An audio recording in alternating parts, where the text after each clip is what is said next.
And then I think there's some statutes on it now too. So, and by the way, super PACs can raise an unlimited amount of money for a slave. Unlimited. I have a woman in my family who, I'm not going to tell the girl's resume, but she's a lawyer, and she clerked for Court of Appeals in the area of law that she wanted to. And she decided, I remember what she did. I said, now, you know you're supposed to be paying for my beach vacations every year. Why in the hell would you go to a luncheon? Several years later, because it's like 8 people that do it. She made the money hand over fist. It's very arcane in the place. And there's a case in here that this room about many times. She won the case against the Trump administration. She's doing that kind of stuff. She's not old, but it's just not a lot of people doing it. And so a lot of people don't know this area of the law. And it's turned out to be very lucrative for her.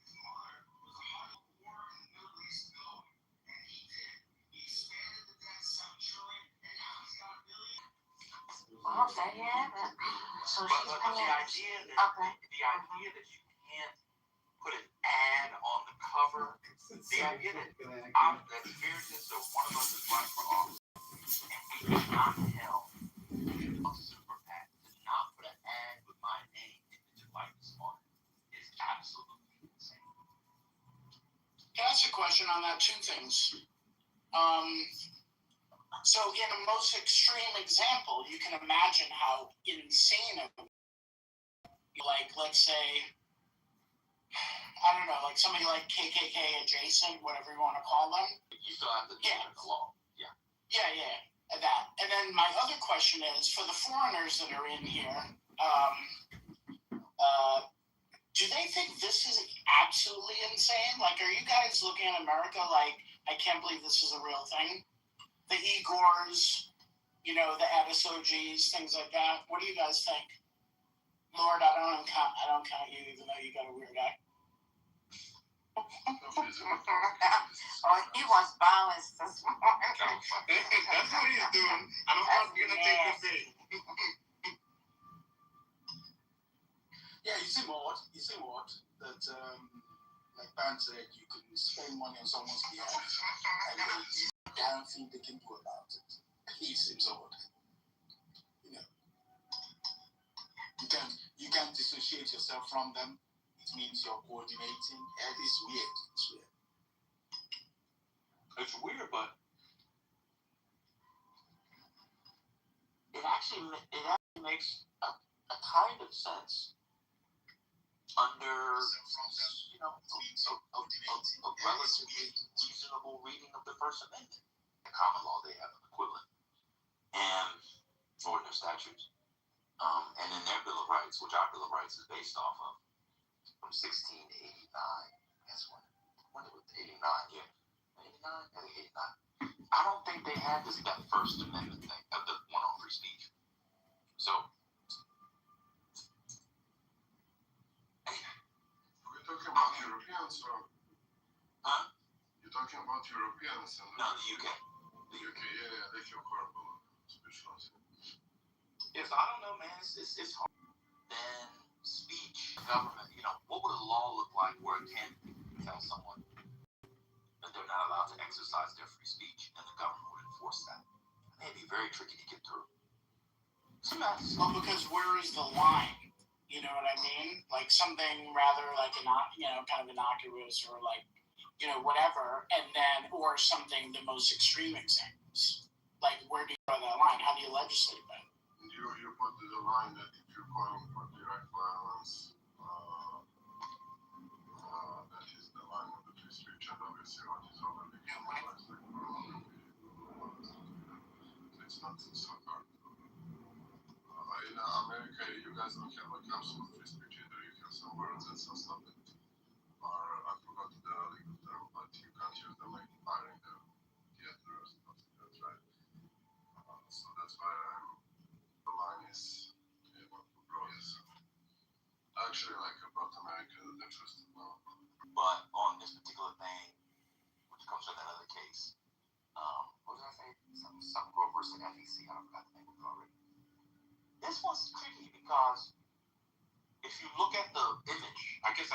the top. I don't know if people want to see. If you see it, I put it at the top.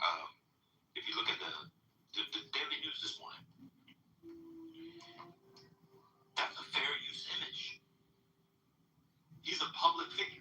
You can use fair use images for public figures. I mean, that's involved in there. You got, that's why you watch the so and so.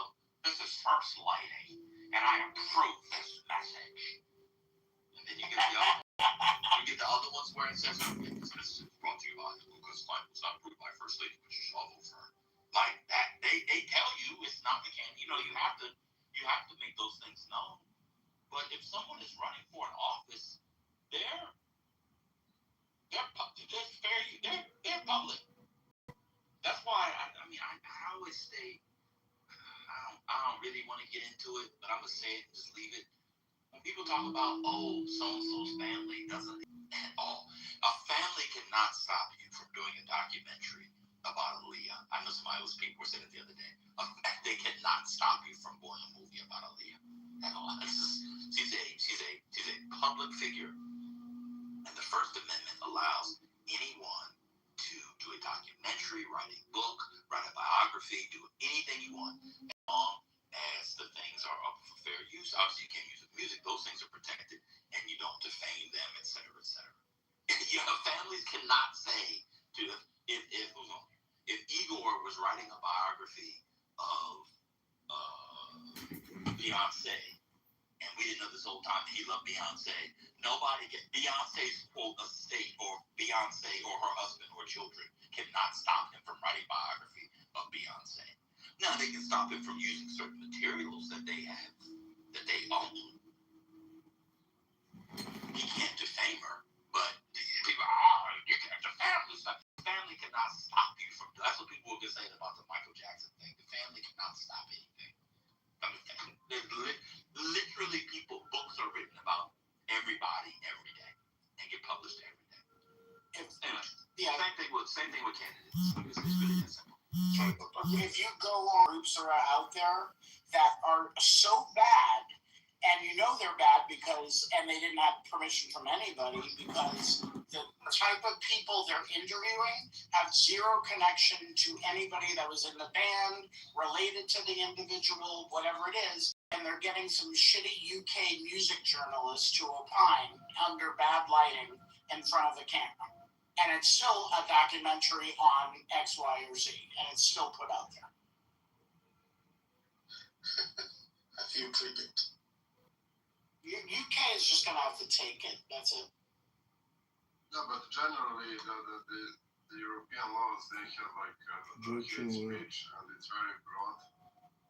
So basically, it's all about interpretation, and mostly Germany, UK, those countries, seriously, have very broad views on that. I had a case maybe a year ago. Damn. The right-wing podcaster commented called some other left person fat lesbian, and he got 6 months of the prison. And she's actually lesbian, and she's actually fat, right? So I mean, maybe that is too much to put somebody in prison. To be fair, he was regular offender, so maybe some fine or something. Igor, did you need to point out that she was fat? Yeah, it's a fact of the case. Yeah, I mean, that's factual thing. I'm not trying to body shame or anything. And the second thing, I think that exactly what Ben is saying, right? About the political speeches, I consider the free speech also the right of the assembly, protesting and stuff like that. I think that is kind of very stretched. I understand the reasons, but I'm kind of against that. Also, in most European countries, if you deny democracy, you will get 5 years of prison. And I think that is too much. The morals were denying that Power. Advice.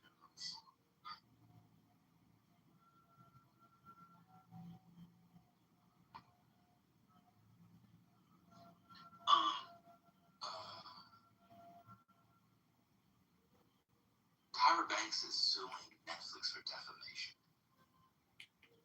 which I said at the onset, you're still liable for defamation. I'm talking about whether or not someone can do a thing. That's what I was talking about. So back to the candidate. The candidate thing. If you're a Republican, I mean, with all due respect, I feel like defamation and stalking or whatever, candidates probably, I think you can say all kinds of things about candidates. I think courts of life say all kinds. I mean, they have to be really, really bad. Man's running for Congress. Of course, you can use his picture.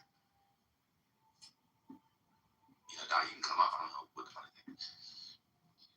I mean, it's open season. It's open season in the UK. Yeah, it's open season on public figures. In as much as you don't cross the line being defamation, slander. I mean, a whole bundle of sticks. Nonsense. This guy recently won one, which was rather odd. What's his name? Bundle of sticks. Against the male group. A bundle of sticks. If people saw what he went through in order to bring the case to Such thing as a gay faggot. Because you being part of the royal family doesn't excuse you from concept. But That's not it real. was the fact that he went overboard and the kind of underhand tactics that he got to in order to get some of the stories. But sticks That was are. how he was able to win the case. Gay is a concept. That's not real, but sticks are. What's that? Disclaimer. Biographies are. I've never seen. I read biographies all the time. I've never seen a disclaimer. What disclaimer are you talking about? I mean, usually if it's not authorized, they have a disclaimer saying this is not authorized or sponsored.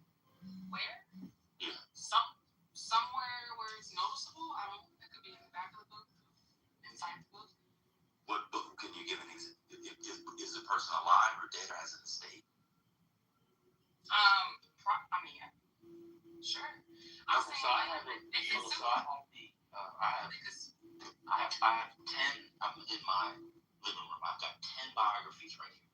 I'll just randomly choose one of somebody alive and somebody dead with an estate. So this was the one that came out last year, Ella Fitzgerald. I read this. There's no disclaimer in it. Wait, was it authorized by? It's unauthorized. It's unauthorized? Yeah, there's not one disclaimer here. It's just a biography by a music scholar. Like, people write biographies all the time. I mean, yeah, okay. I'm just saying, like, to avoid litigation, if it's not authorized or approved, some type of... What do you mean? They could sue them if they find that some of the things about them is, like, not true, or... Well, that's true with the disclaimer or not. I've never seen a disclaimer in it. So first of all, you don't need to get you don't have to have an authorized biography. If you're a public figure, the First Amendment allows you to do projects on public figures. I'm looking at the acknowledgements. It's just a biography. It's about persons. Censorship is a concept. It's subjective. It's subjective now. You don't need it. Yeah, that's what I'm talking about. Like, they could come and sue you, and so to avoid litigation, they just say, well, you know, I authorize or sponsored by so and so. These things that are included in this are of my opinion or whatever. Like, people do this all the time. What do you mean? I understand they do it, but even if you do that and you defame them, they can still sue you.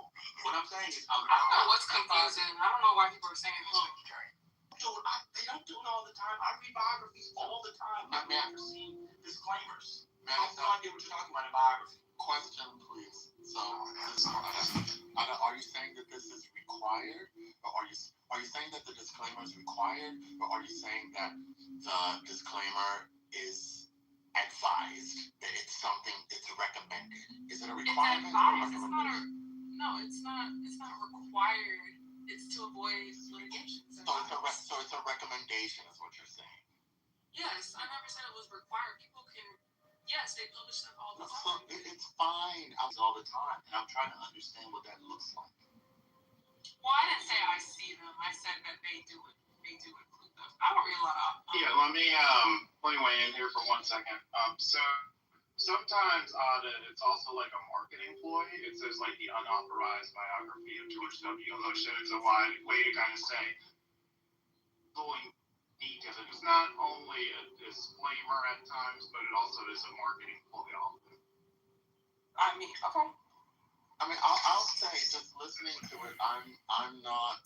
It's not clear to me what work a disclaimer would do, because you still have obligations to make certain types of representations if you don't want to be sued. Well, So you shouldn't knowingly make false statements about people that are factual assertions that are false. You shouldn't say things about people without doing your due diligence to make sure you're not just out there making shit up and being reckless about it. All of those things apply to people, regardless of whether there's a disclaimer or not. And I'll be honest, this is not my area, but I've never heard of a disclaimer being warranted or even recommended in this context. Now, I know about disclaimers that lawyers add to the bottom of their emails.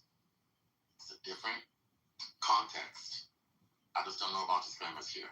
I've seen disclaimers for like fictionalizations of events.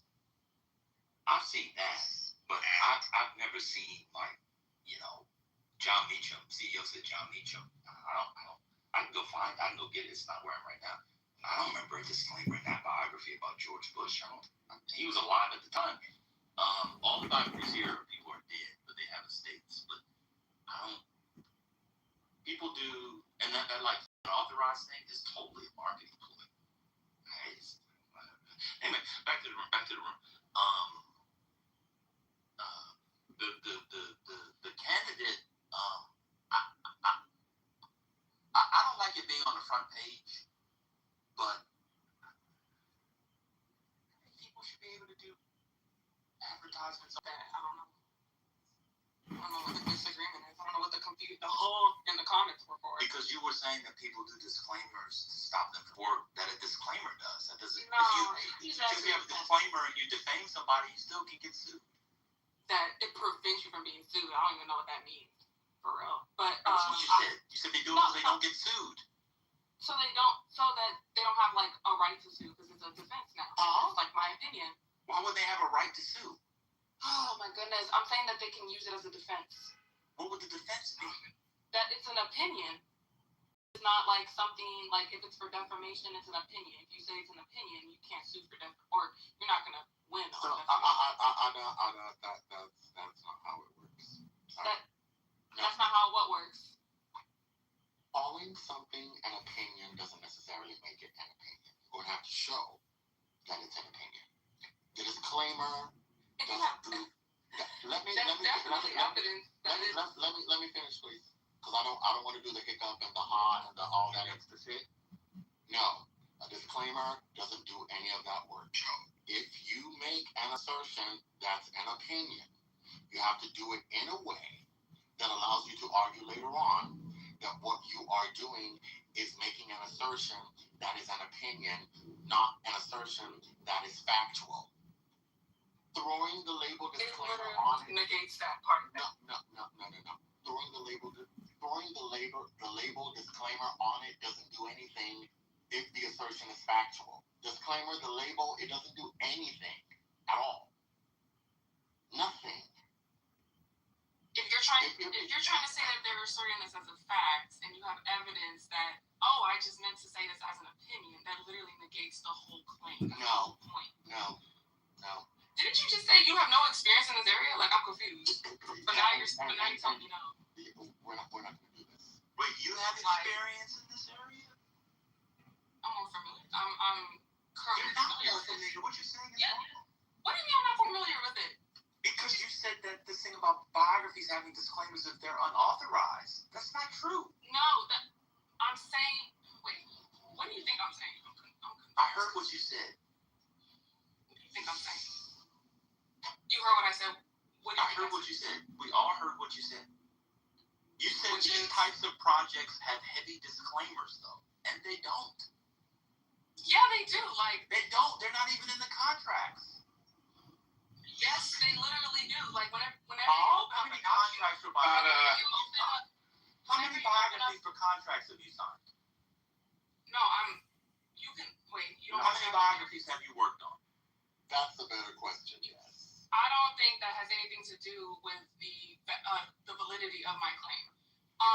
The claim was, and I'll repeat it. You said, I said like biographies and these type of documentaries. things that put public figures out into public light. And so I a lot watched of the coup these d'etat. On Samuel coup d'etat, there was no disclaimer. I don't know. Every single documentary that I've watched always has a disclaimer. Okay. I don't know. I think you're taking your personal experience and you're just like inflating it significantly. I'm not. I actually was let me just finish for a second. I've had a literary agency for 16 years, so I've seen these sort of contracts, etc. And only a minority of these biographies have like the unauthorized thing, right? That's like the majority of them. So I never said anything you said about the majority. I never said about most. Well, you didn't say some. You could have. Okay, I don't have to say that either. You make an assumption that I'm talking about all has nothing to do with me, and I'm not. I actually wasn't asserting my opinion originally. I was talking about the actual law. You also said that the disclaimers help you avoid litigation. Yeah, because you use this as a defense that, if they try to bring some tort against you, like, hey, this is going to fail because this doesn't. No, if I have the disclaimer, I can. Y'all are saying no, and y'all don't like just understand. It's okay. You're right. Some of us, you're right. You just finished law school, so you understand. Oh my God! I didn't even say anything like that. The man has a literary. One second, ma'am. Let me finish. The man has a literary agency for 16 years. He's been working in the field with books, documentaries, etc. since you were in middle school. Oh my God! But we don't have experience. I may or may not have a contract for biographies and know the field. This is a basic statement I'm making. You just finished law school a month ago. This is a basic statement I'm making. It's not a basic statement. It is very basic. You put a disclaimer so that people don't have a case against you. That's basic. No. What about what I said is yes. No. You're over here trying to say they can't claim defamation. When the whole point of defamation is that you're asserting something to be a fact.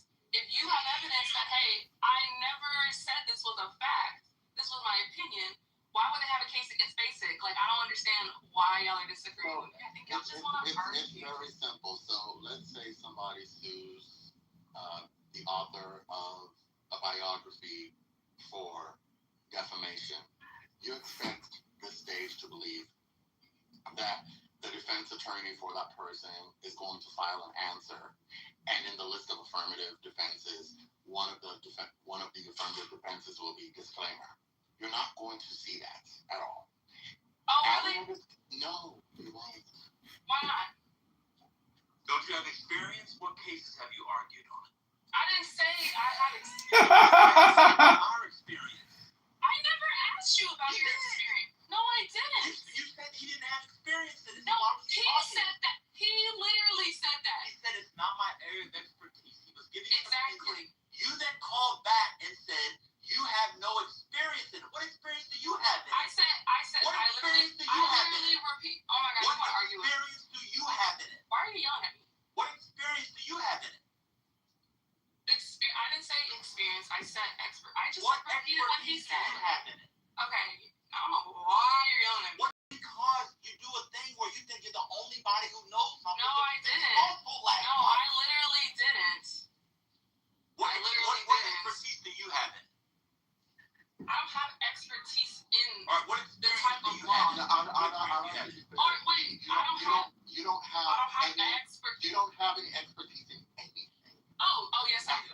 That's minimum competence. What do you think? Enough time. You are not spending enough time with the law to have You're public. Yes, I am. In what? Nothing. In what? Yeah. And you don't You care have about that. solo authored law journals showing your expertise. Solo? Yeah. It's not solo author. What the fuck? Were you the first author? Let me tell you something. Obama, after the president of the Harvard Law Review, would never have said that he had expertise in anything after getting his JD. Never. Okay. He never would have. Okay, I don't Because care. he would have been lying. You're the one who said you don't have expertise in this type of law. I didn't use That's literally what you said. Yeah, but that I didn't didn't mean have an opinion on it.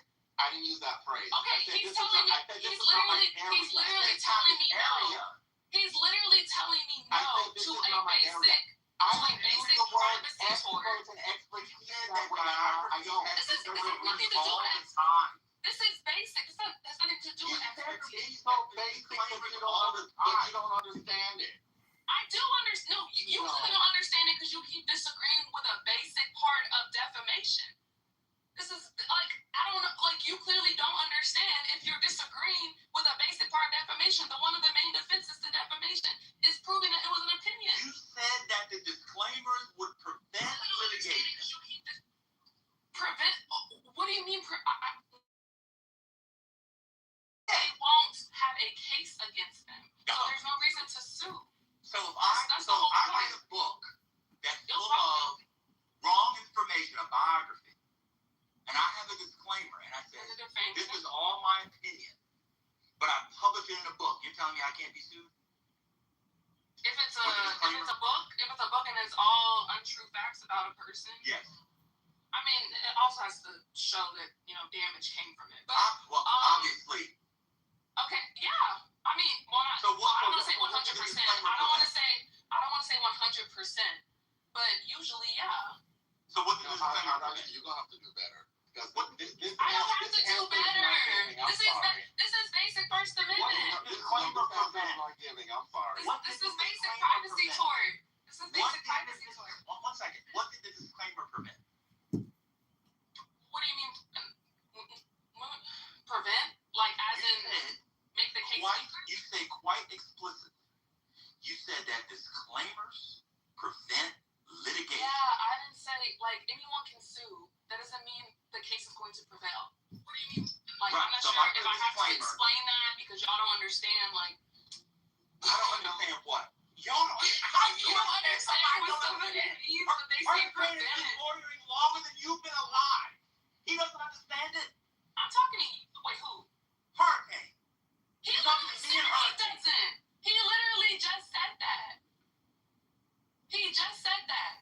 And because I said it, I repeated it, now I'm an asshole. Y'all yelling at me.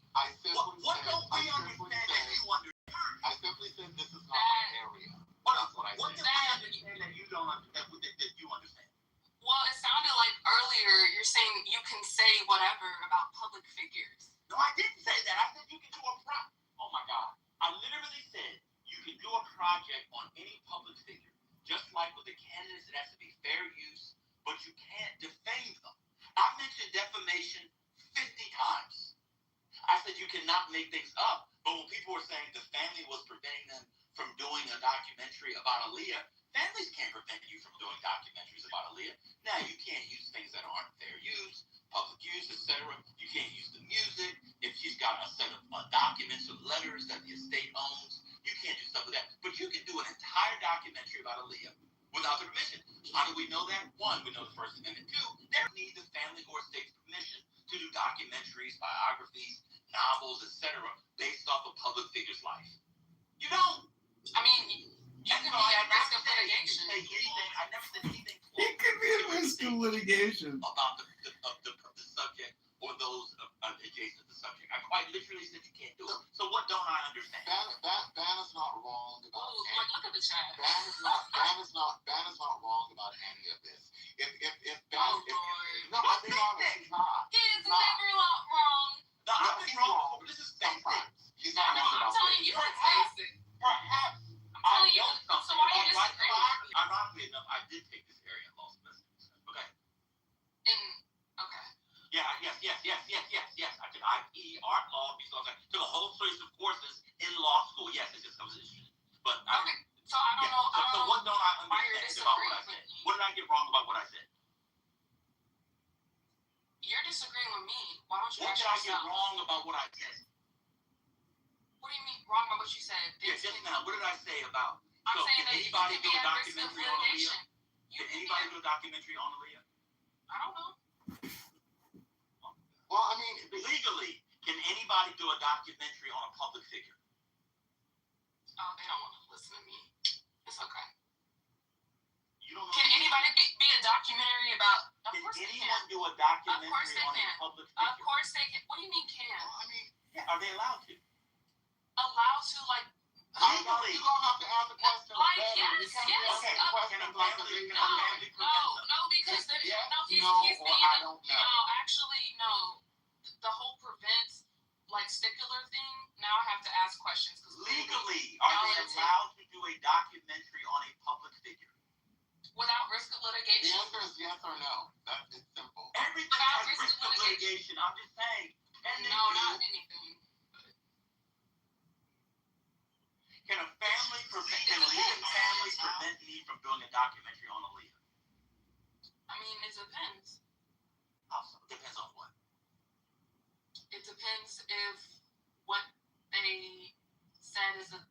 I mean, if they bring some type of defamation tort or privacy tort, and they violate those torts, then they can bring a defamation case. I didn't say could they bring a case. I'm asking if they can make it. Can I make a They can do documentary whatever on they Aaliyah? want. They can do whatever they want. If they just don't want to be sued, there's certain things that they might have to, avoid. I'm gonna ask you again. Can you Like, answer this what? after the fact question? I'm talking about before the fact. I answered the question. No, I said can their I said family they prevent- can certain things to avoid litigation. I said that, so the family can prevent me. No, I'm saying they can't make They a is the documentary. family. They can't bring a litigation or Can the some family type of prevent me from No. doing a documentary on Aaliyah?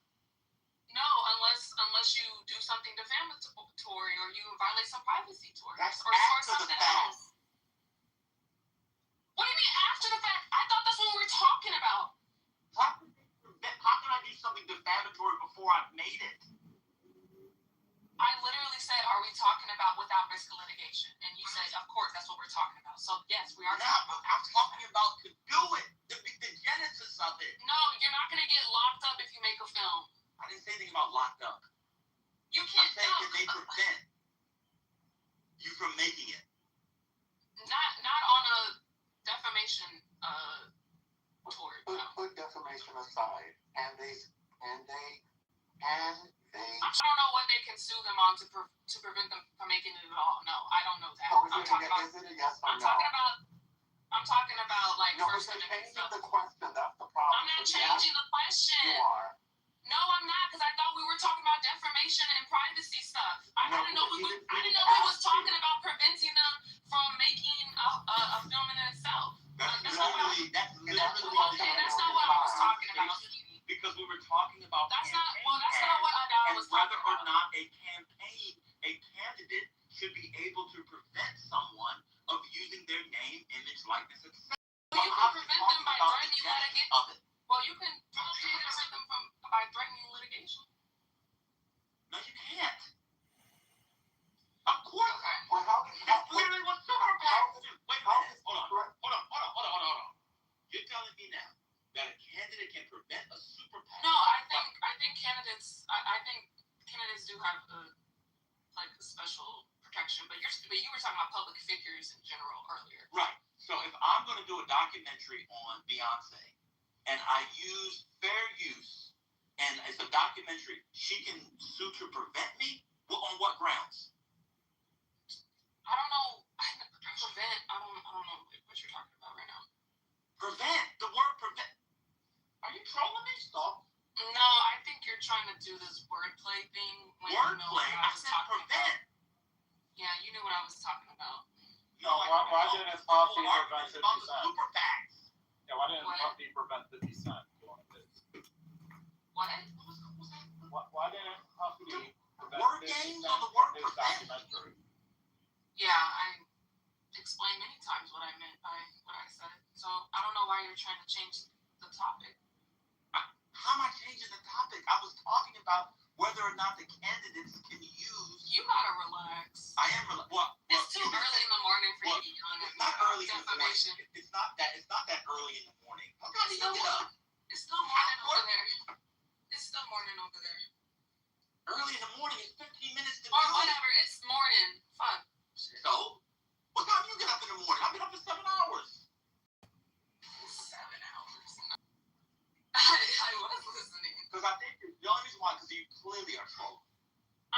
trolling. You're I just, clearly. I'm I not asked trolling. you, could a family? I said something prevent the basic. There's making of a nothing thing? controversial about anything that I said. I said, could a family prevent it? And you're talking about after the fact. I said prevent. Yeah, And then you that's said what I it's was work talking about. games. That's what I was talking about. That's what I was talking about this whole time. So you're confused. No, it wasn't. Yes, it was. How you gonna tell me? It's not what you were talking. So, what does defamation have to do with stopping someone from doing something? Because if you are at risk of litigation, like You're I'm always that at maybe- risk of litigation. no, that's not true. No, wait, When are you not at risk of litigation? you're not comprehending him. For defamation, in order to sue for defamation, there has to be a statement made already. So, I already know that. That's why I don't know why he's talking about there being a law. His family stopped people from making a documentary. And I said, much like I brought this up because of the candidate thing that we were talking about. I mean, If you're a public figure, okay. people can do things for you in the public sphere, and there's nothing stopping them from doing that. Okay. I mean, I don't know. Maybe there is a. And they don't. Maybe there's a injunction on it. I don't know. But I'm talking about defamation, so I don't know what you're talking about. Injunction? Yeah. On what grounds? I said I don't know. Maybe there is. I was talking about defamation this whole time. I don't know why you're changing the conversation to fit your mood or whatever. Wait a minute. So when I was talking about super PAC and candidates, you were talking about defamation? Well, you were talking about defamation too. Because that's one of the rules about it. In order for someone to put something in, to do a So candidate, then why are you a arguing? super PAC, because what you said was insane. Nothing I said was insane. You said they put disclaimers in biographies all the time, which they don't. Yes, they do. No, they don't. I mean, you don't even read what biography. what percentage is all the time, Otto? What percentage? What are you doing? You do it all the time. What biography? Who the last biography you read? You don't read biographies. What's the last biography you read? Just because you haven't seen it or don't pay attention to it. Otto, what You don't percentage? know anything about the field of biography. Fuck it. What percentage, Otto? Biography. Otto, what percentage has I don't know. disclaimer? I don't know. Give it a guess. You're saying all the time. These legal With things. all the I don't know. Let me call my lawyer and see what he says. I don't know. They Because you're just. the only person who knows the law. What are you talking about? I never said any of that. You Why are don't you know anything projecting? about biographies, girl. Why are you projecting? I never You said don't none of know that. anything about biographies. Just because you girl. go around acting like a know-it-all doesn't mean I do. I don't go to. Yes, you do. We're talking about food stamps and baby mamas and that. I'm on mute. Oh wow. This is a joke. Sabrina. So Hold on. So where in the books do they put the disclaimers? no, I'm saying they exist. You said it happens all the time. Yeah, they exist. Yes. So where in the books? In the acknowledgement section? They exist. I don't know where they want to put it. Probably somewhere conspicuous. And what do disclaimers say?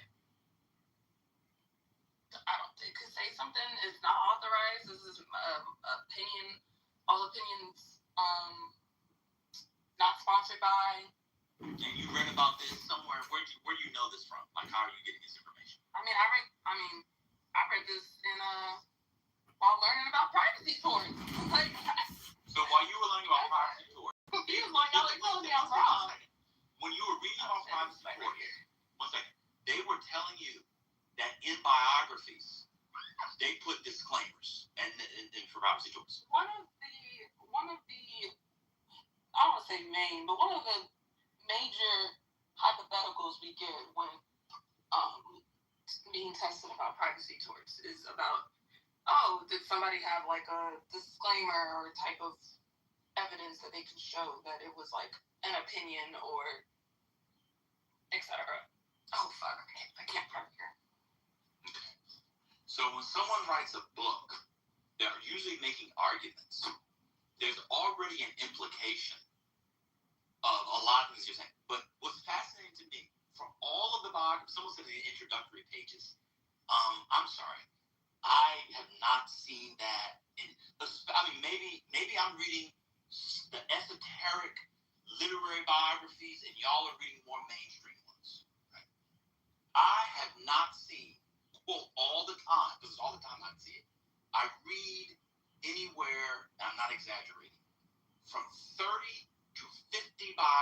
a year on minimum.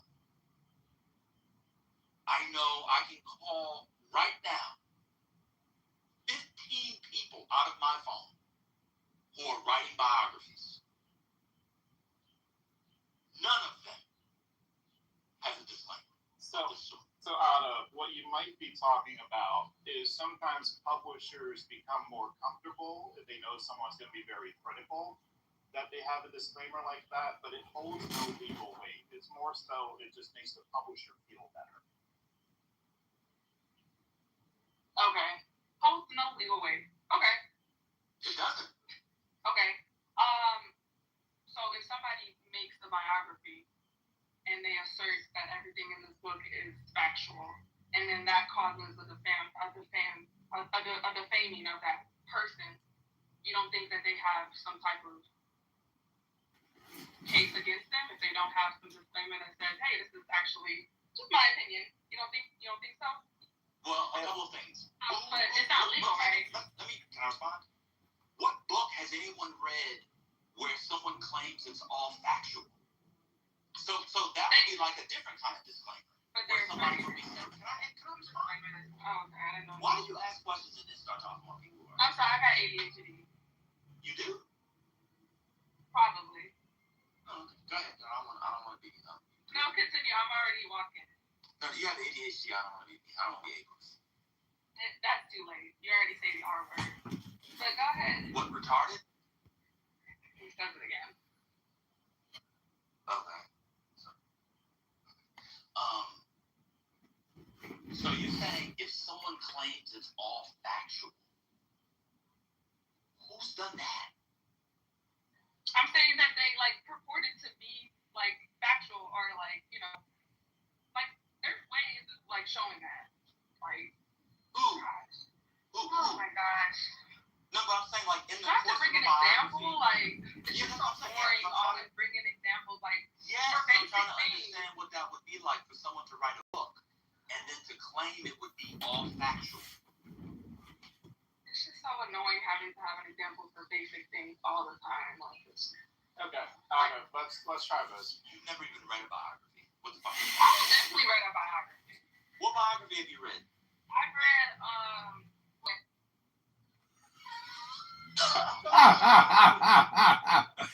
She beat it up. That was so funny. I guess I've read A lawyer who never read a book. Isn't an autobiography where they write about themselves? I'm asking you, because they should be off. Themselves? I'm asking. Can they sue themselves? Can the subject of an autobiography sue themselves? No. Why would they be able to sue? No, real question, or are you trolling? It would be a little aggravating. So, you said you read biographies, and you said it was an autobiography. So what biographies have you read?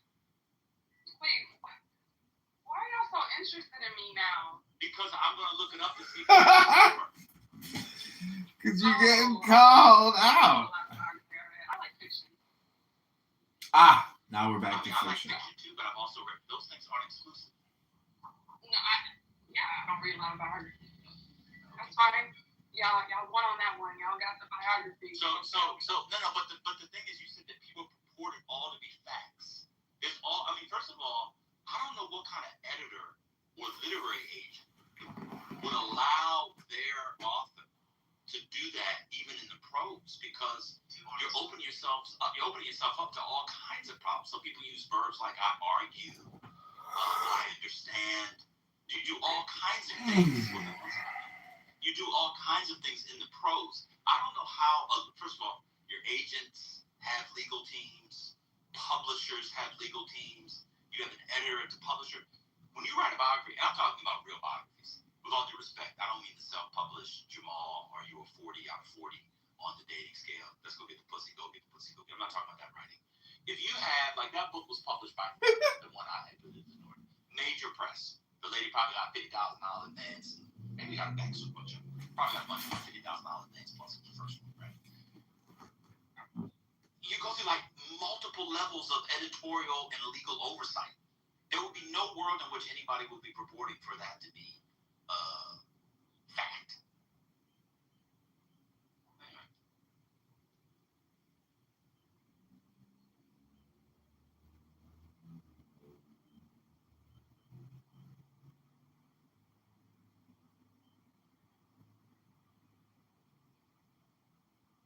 have to do a better job of recognizing when I'm being trolled. I really do.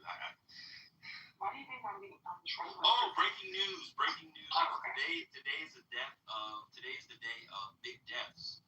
Alan Greenspan died earlier this morning, and the great music quote titan Clive Davis just died. Clive Davis just died. Yes, he was 94. He was 94 years old. Let me get a disclaimer. I'm reading from the New York Times.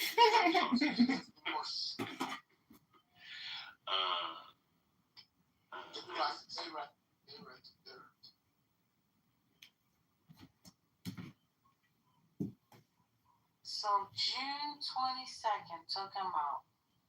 Yeah. He was 94 years old. That's a long life. Yeah. Who do you think his biggest act was? Whitney Houston. No way. Celine. No. Michael Jackson. Wait. Did he have Clive Davis? No. Did he have Clive Davis?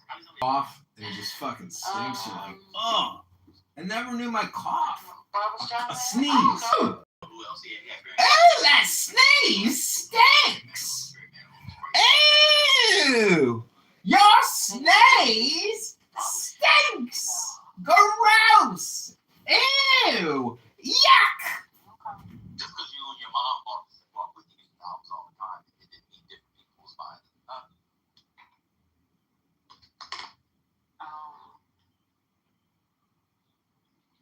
There's a black people sales. They don't realize. Are you pouring coffee? Yeah, from the thermos. Black people look at sales and they realize it's the same 2 million Negroes buying it over and over again. These white artists have reach and breadth. Y'all just have the same black buying the same. Not too much. Don't. Can you see I went on mute? I just went on mute. Yeah, I know about Barry Manilow. See, y'all don't know about Barry Manilow. When he does this, you just gotta pray for him. No, man, when you said Barry Manilow, she heard Barry White. That's what she heard. Exactly. Oh, I like Barry White. But no, I didn't. I think I may have put one. You just got Houston album.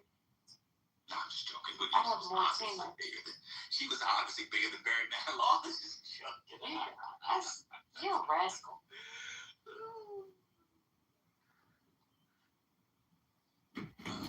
He had to balance his karma because he just got trolled.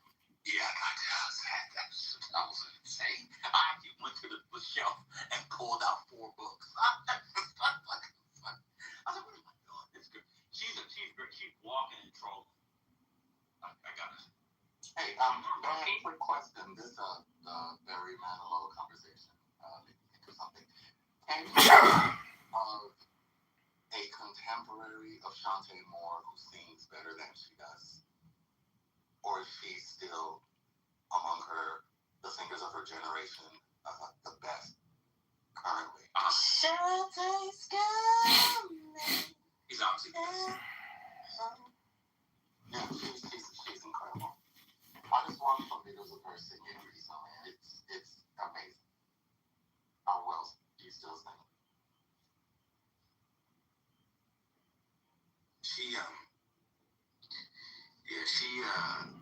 She didn't have the songwriting that the others had, but pure vocal talent, it's pretty unmatched.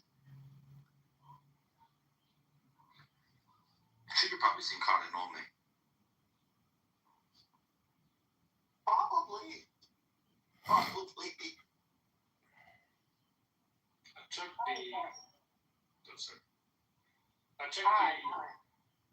checked the Elon Musk biographies and downloaded the Trump one.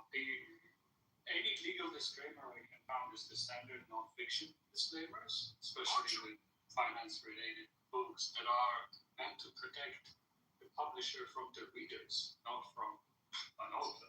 Exactly. Yeah. What does that mean? Well, if it's a health advice book, it's the standard non-fiction book. Or if it's biography of Vegan granola. And any decisions made based on information provided. This information provided is as is, and there is basically no consequences to the publisher for using that information. Not everywhere, to be honest. Except it's Yes, they from do. the readers, not from the authors. So- Not from No, from the Yes. subject. Yes.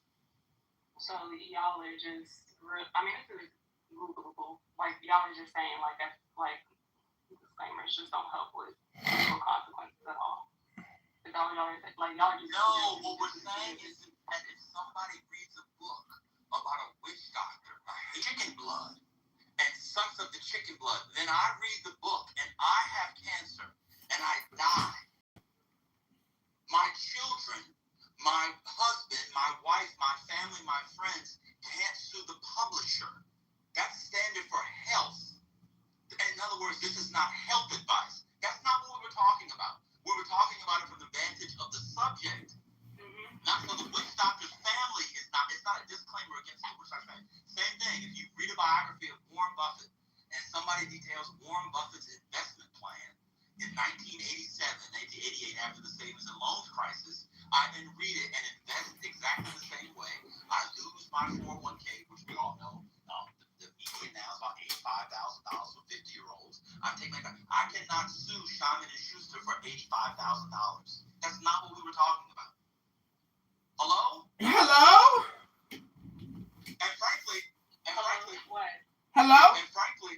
Well, Hello? that's not what you were talking about. And frankly, Hello? they probably, Hello? they don't even need those Hello? to help the people out. Hello? If you read a book and Hello? a book, you'd be very impressed with a report that's going to give you $85,000 back.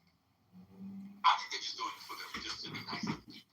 That's not what we were talking about. We were talking about being sued from the subject against the author, not the reader. Hello? Nothing I have said has been incorrect. So Gotcha. it's just You said that biographies all the time have them. They don't have them all the time. yes, they do. They do not. All right, you know what? Okay, let's just bring up an example at this point. Like, so if I have, so if I show one No, biography, if you show one, that does not mean it happens all the time. okay, so if I show two, how many do you need for you to Define all the time. anything? Define all the time. You never defined it. It happens. It exists. Okay, so 5% of it is 5% all the time. Is 5% all the time? I told you how I defined it. So Without bond, that's coming up. it You can't be exists. doing all that. Oh, it exists? Wait, do it. Sure, it exists. It exists. Are you happy? It exists. Yeah, it exists. Cool. Oh, Okay. okay, great. Next. Then you conceded on that. No, you said all the time. Yeah, you're right. Yeah, all the time. You're right. You never defined. You're right. You get a disclaimer. It helps you. Yeah, you're right. You know, just More than your life. okay. We've been in the industry for more than half your life. And he doesn't know that disclaimers are in biography. I later said there's unauthorized biographies. This is a massive trouble. Mail them to because you don't even know what we're talking about. People put disclaimers in their clubhouse profiles. They do, and it really helps. That's unserious. Like, no one's gonna sue for defamation on Clubhouse. Well, yeah. Using the word unserious is comical. Okay. Aretha Franklin was about 3 times bigger than Whitney Houston. Do with that what you will. Aretha 3 times. Well, she lived. Opinion. And I'm looking at the images, and that's just not true. Huh? Shut up. You need help. I told you not to drink that. You sure you want to come up, Payola? I told you not to drink that coffee. I love you, thank you. Oh. Oh. Oh, man. They were trying to get the concert.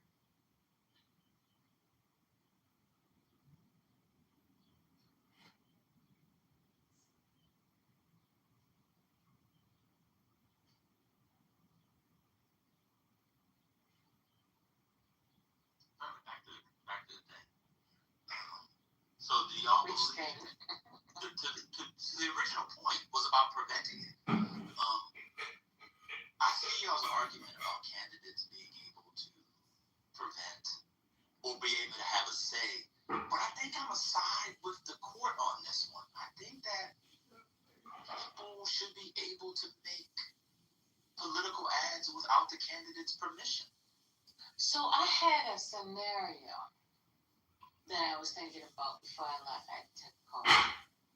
And I'm like, okay, what if, I'm running for, I don't know, whatever. I'm running for mayor. And someone picks it up, a super PAC picks it up. Mm-hmm. But they are KKK associated. Mm-hmm. And then they go picking it up and saying, yeah, go and support her. She's going to do us right. I don't want my name attached to that. Like, I don't want my face. Like, what's going on? Well, they have to watch this, a disclaimer. They have to say that the person is not affiliated with the campaign. So they do have to say that. But the problem is that gets you into a land of defamation. Because there could be real damages on that. But you don't know. But that's the I know it's tough. Election law is very, very tough. Yeah, they come in and talk about it, and then have someone judge is the most likely thing that I would like to see happen. Not that it's an automatic. The super PAC has the power to do so. If I want to be disassociated with it, there should be a process to allow me to do that. No. Especially if I can't contact them and tell them take this shit down.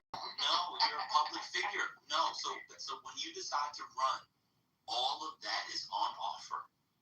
It's all on offer. Everything's available, from the rooter to the motherfucking tutor. So let me give you an example. Graham Plattner. I'll give a better example.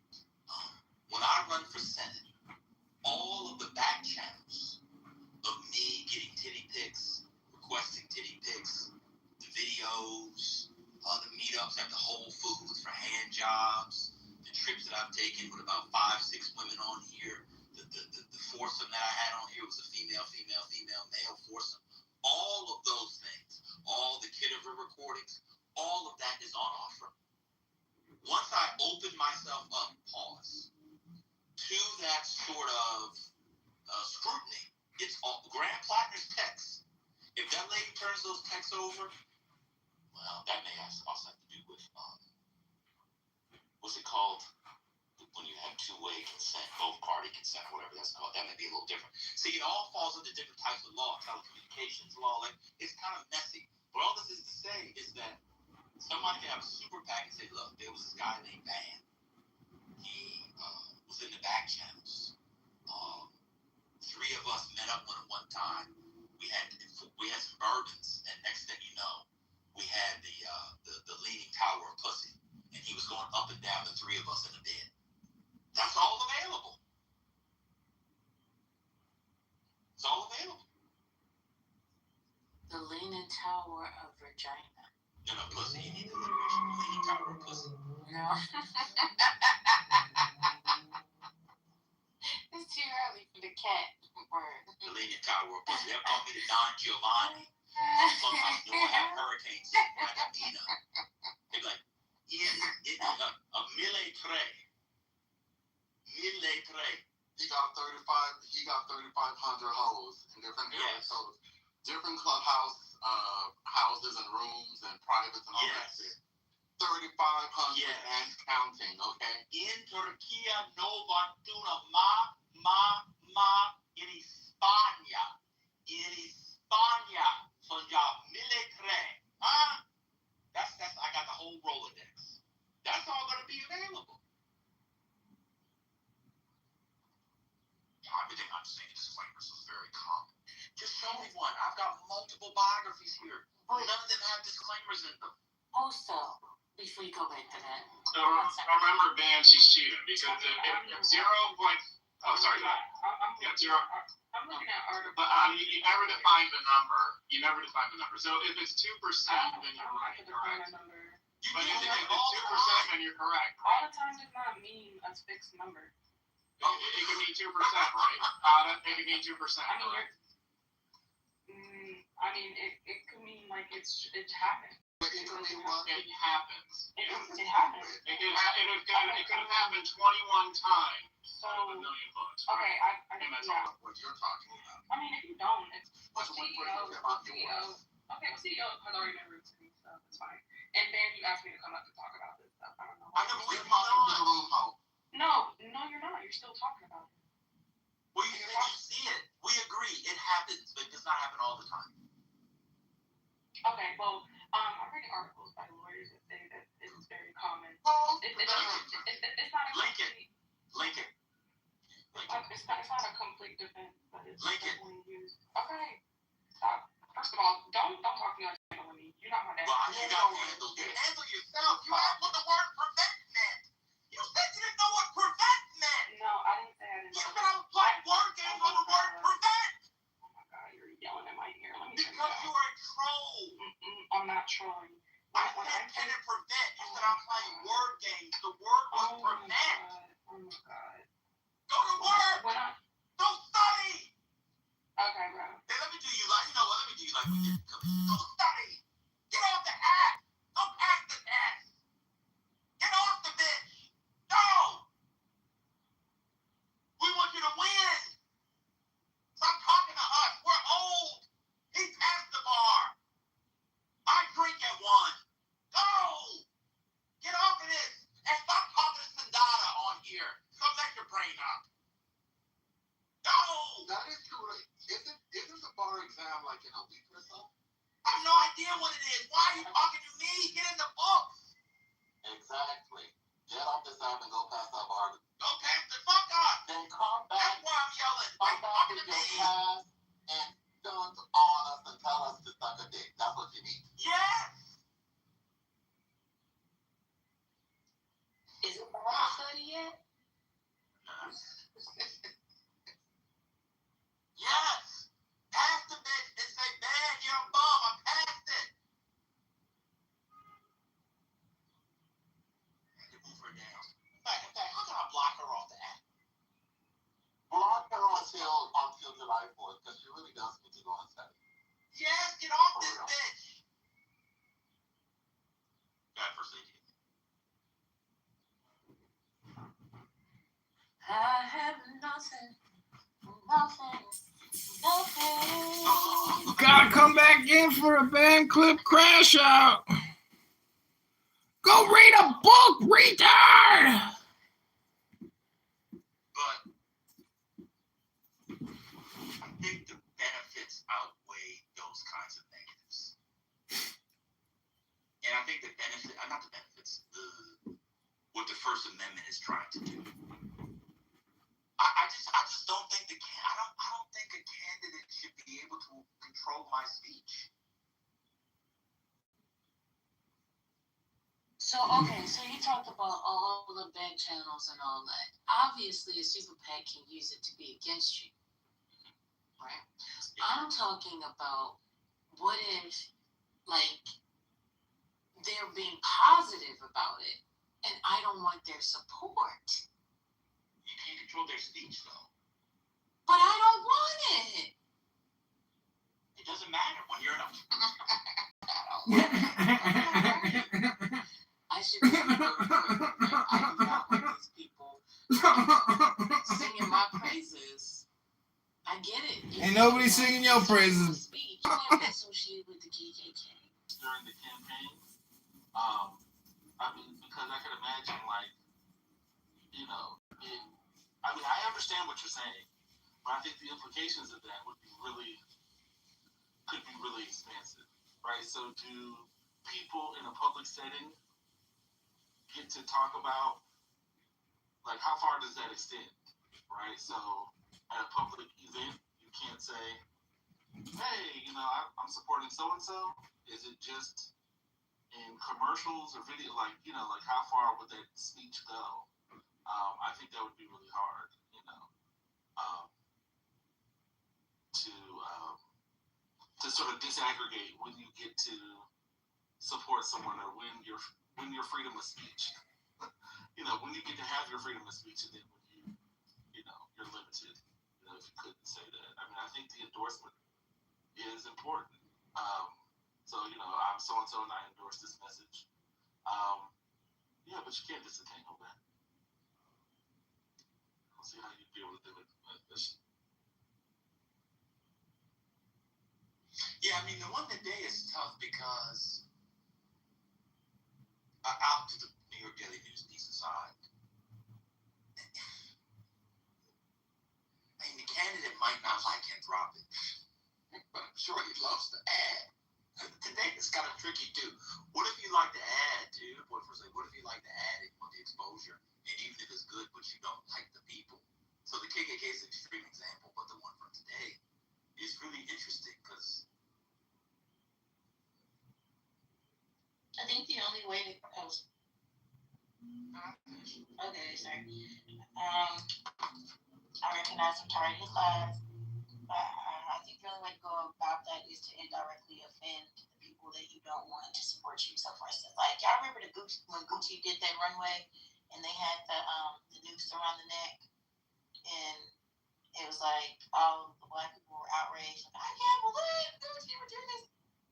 And some people were like, well, it makes perfect sense if they feel like you are bringing down, the image of their fashion or whatever, or you're not the ideal client, then do something to offend the people who will support you, and then hopefully they won't support you anymore. I guess maybe.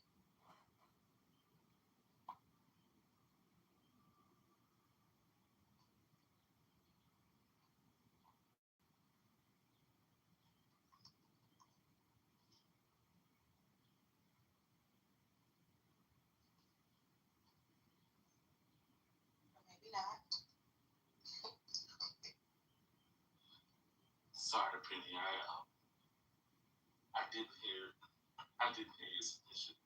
I only heard part of it. So. No, I'm just saying I feel like indirectly disrespect the people that you don't want supporting. I mean, you can, Trump, playing around with the KKK, and the KKK helped him win.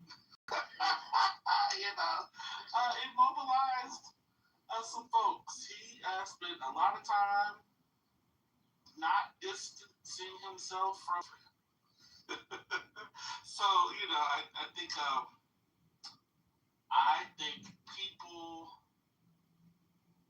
will. I think if you want a person to win, and you realize that you are a controversial or I think you do that stuff on the cool, right? Or I would hope. In channels. I think we have so many different spaces for communication that not everyone is listening to every sort of every place, right? So only when it becomes there's sort of crossover, crosstalk, and I don't know the extent to which that's always the case. So I think in some spaces, even the most problematic folks are able to get out their support and to the right people, right? I think they have their lanes of communication. I think that works, and the white supremacist, Christian nationalist, white nationalists, got enough from the right people, I think, to also help him, get people out to vote for him. Yeah, I agree with that. I mean, political ads is like, this is probably already been said, but I'll just say it for the sake of my own voice being heard. Political ads, for all intents and purposes, are not deciders of elections. And so, while they can shape impressions and may feed to sort of the worldview of particular voters, they don't actually like. Normally, it's the people who are persuaded by an ad are people who already had a worldview that sort of align with that ad. There's an example that I can give, which is from the 90s. There was an ad maker, a political ad maker by the name of Alex Castellanos. And Alex was the guy behind the ad with the white glove. There was a white glove in the ad. In fact, I'm going to try to find it and share it. And I do believe people talked about that ad forever after the election. Like that was the deciding factor. That was the deciding factor. Similarly, in 2006, I think 2005, 6, Harold Ford Jr. He was a then congressman representing the congressional district that included Memphis, Tennessee. He ran for the United States Senate against a guy named Bob Corker. And the last few weeks of an ad, they ran, or weeks of the campaign, they ran an ad that made Harold Ford Jr. look as if he was courting a bunch of white women. And he was unmarried at the time. There were rumors that he dated white women. He eventually married one, but at the time he was not married. And people remember that ad as those ads that I'm referencing probably did in sort of like a generic, sort of a general way. Maybe I've tipped the scale, but the voters who were persuaded by that ad already believed that worldview, already had that worldview. So my general view is staying on like particularly money in elections, and particularly around ads, is that piece. I think the most nefarious component to political ads in general are the ones that are on social media, because it's harder to track who those are funded by, and so I don't really take a whole lot of stake in like, oh, it's really the funder that supports the thing. Like the people who like that ad are like probably like the ad without the ad. You know what I'm saying? Yeah.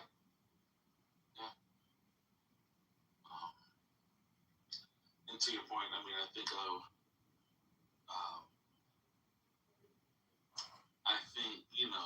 the ads that work to some degree are the ones that we remember, right? So we talked about Alex Castellanos, however you pronounce his name, and I'm also thinking about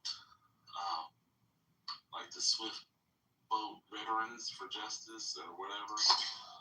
Brother, I'm gonna backchannel you something. Before you finish, I'm just gonna backchannel you something. When you finish, I want you to look, and please do not come off mute. Do not yell. Do not think differently of me. But I'm gonna send you something off just about this point. I didn't know you was gonna say it, but I'm gonna send it to you in backchannel.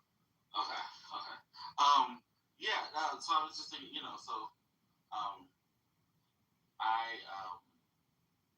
I agree. I think there's some that provide or that shape. They help shape narratives, but to your point, I don't know the extent to which they completely change minds, or do they maybe amplify things that people don't. If you already were inclined not to like this person, might it motivate you? It'd be like the extra oomph that you need to go out and vote, or not vote. Does it actually switch minds? I don't know. I know people have written a lot about this, but I'm curious. Okay, did you send it? I think it's. Okay. Yeah. So for me, I don't know, Imam, when you got, we're specifically talking about the cover of the New York Daily News. That was a news piece we were talking about because it was paid for by a super PAC, Boras or whatever. Had no say in it, but it's the cover and it looks like a real cover, but it was actually an ad that was paid for.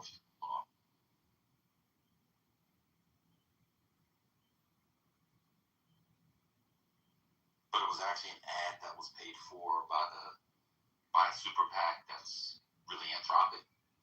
And so this is my view on ads. I've read a lot of articles on it. I've talked to people who studied it for a living, and I can find someone that agrees exactly with what your mama says. I can find someone who disagrees with everything she said. I can find some people in the middle. I think it's one of these things where if it works, it worked. If it didn't work, but you have to work. You have to, they're boarded, you lose 15 yards, but they work. And so you got to run a trick play. And the other thing about it is, one thing I dislike about it is a lot of the research spends a lot of time, not all of it, but a lot of it does on presidential election in general. I'm interested in a lot of this stuff in primaries, local races. Are there 10 people versus 2 people? I think when you begin to control for and put in different variables, I think it could matter. I also wonder, I'm going to ask somebody about this, about the effect on turnout is. Right? So maybe you don't persuade anybody, and a particular ad is not dispositive one way or another, but it gets the people going, in a particular way. So, and then I wonder, the effect of different types of ads. Television is what we always talk about. But this particular thing was on the daily news, so everybody in New York is talking about it. And Boras is in a very tight race, and people get the daily news. So everybody that's on the train, whether you get the daily news or not, I saw this morning. You walk past, you go to the train, you see it. Oh look, there's what's the name right there? It's Boras. So there's a way in which it's an ad-ish, but it also just puts your name in. Oh, I need to go vote. I forgot. Oh, let me try to go vote. Yeah, so it's I don't know. I think it's very complex. So we were talking about that because he did not have any say on whether or not they were going to run that ad. But we can change the topic. I think somehow we got trolled into that other topic. I got to stop following. Who gets the people going? All right, stop. That's my own fault. You love it. Whatever. No, I don't. I don't. You do. When someone says, "What do you mean by the word prevent?" You're playing word games. I don't love that. I actually lost 8 pounds as soon as she said that. All the blood fell out of my ears. What do you mean by prevent? Anyway, what happened to Joy Reid? Yeah, I'm gonna play this afternoon. I can't play it right now. Oh. I mean, like I'll be able to play it in like 25 minutes. If people want. But Patty's here. She might want to play that. Look at that.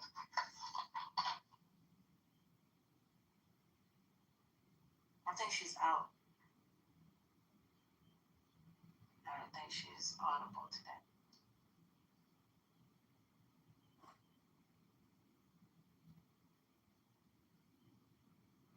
Told you.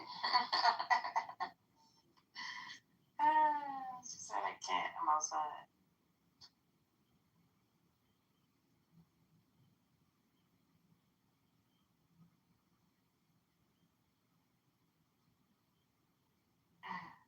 Well, brother, I don't know if I got a chance to say Happy Father's Day to you yesterday. I know I said it to the space, but Happy Father's Day.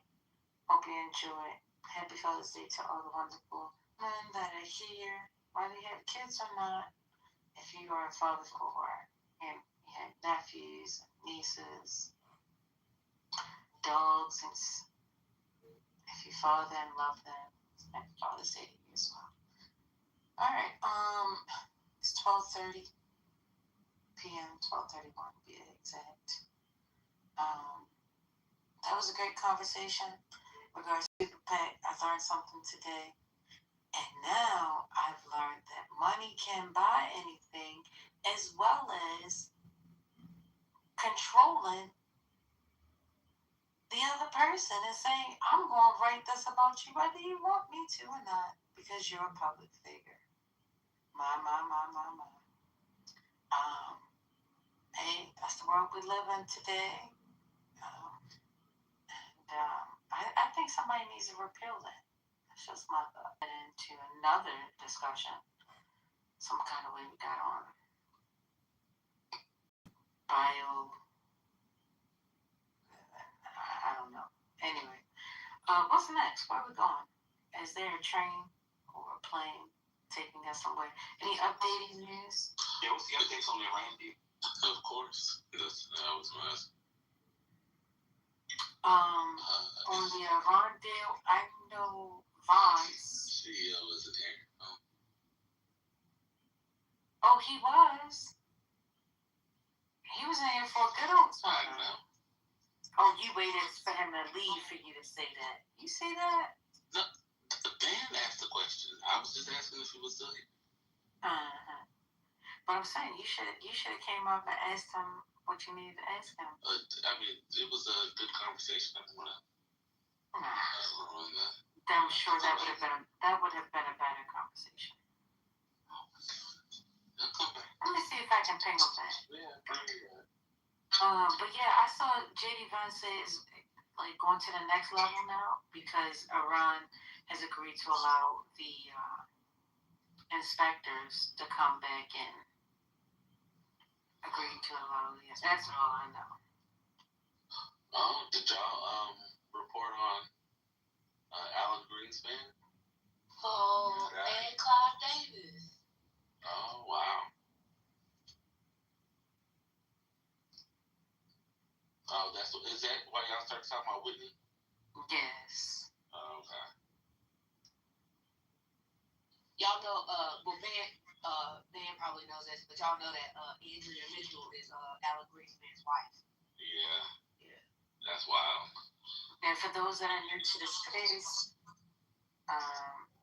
Clive Davis, at the age of 94, on June 22nd, 2026, is no longer amongst the living. I haven't seen that come across CNN yet. I've been waiting for that. Is this for certain? Yeah. Major news outlets have broke the news. Okay. All right. Cool. Another piece Yeah. of news. Go ahead. Hey, Evans. Yeah, another piece of news is that a deconfliction mechanism has been established for the ceasefire in Lebanon, which excludes Israel. Remember what I was saying about the Qatar, Egypt, Turkey, and others taking momentum away from Israel in Lebanon? Seems that that's happening.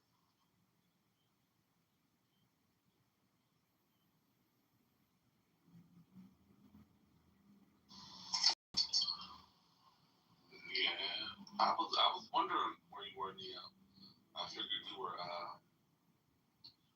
hard at work, trying to get this MOU signed. Once it felt like it was all gonna. So is this just how it's gonna be? Are we? Is they gonna kick it down the hallway until wait for a new president? I just don't see it. I don't even see how we get to the nuclear deal. I mean, I'm a nobody, so there's no reason why I should, but I don't know. There's nothing about this that is like, that I feel like this is gonna be long last. Have you guys talked about the role that JD Vance has played in this, given his previous hesitancy about war, and particularly going into Iran? Have you guys actually talked about that, or just kind of in passing?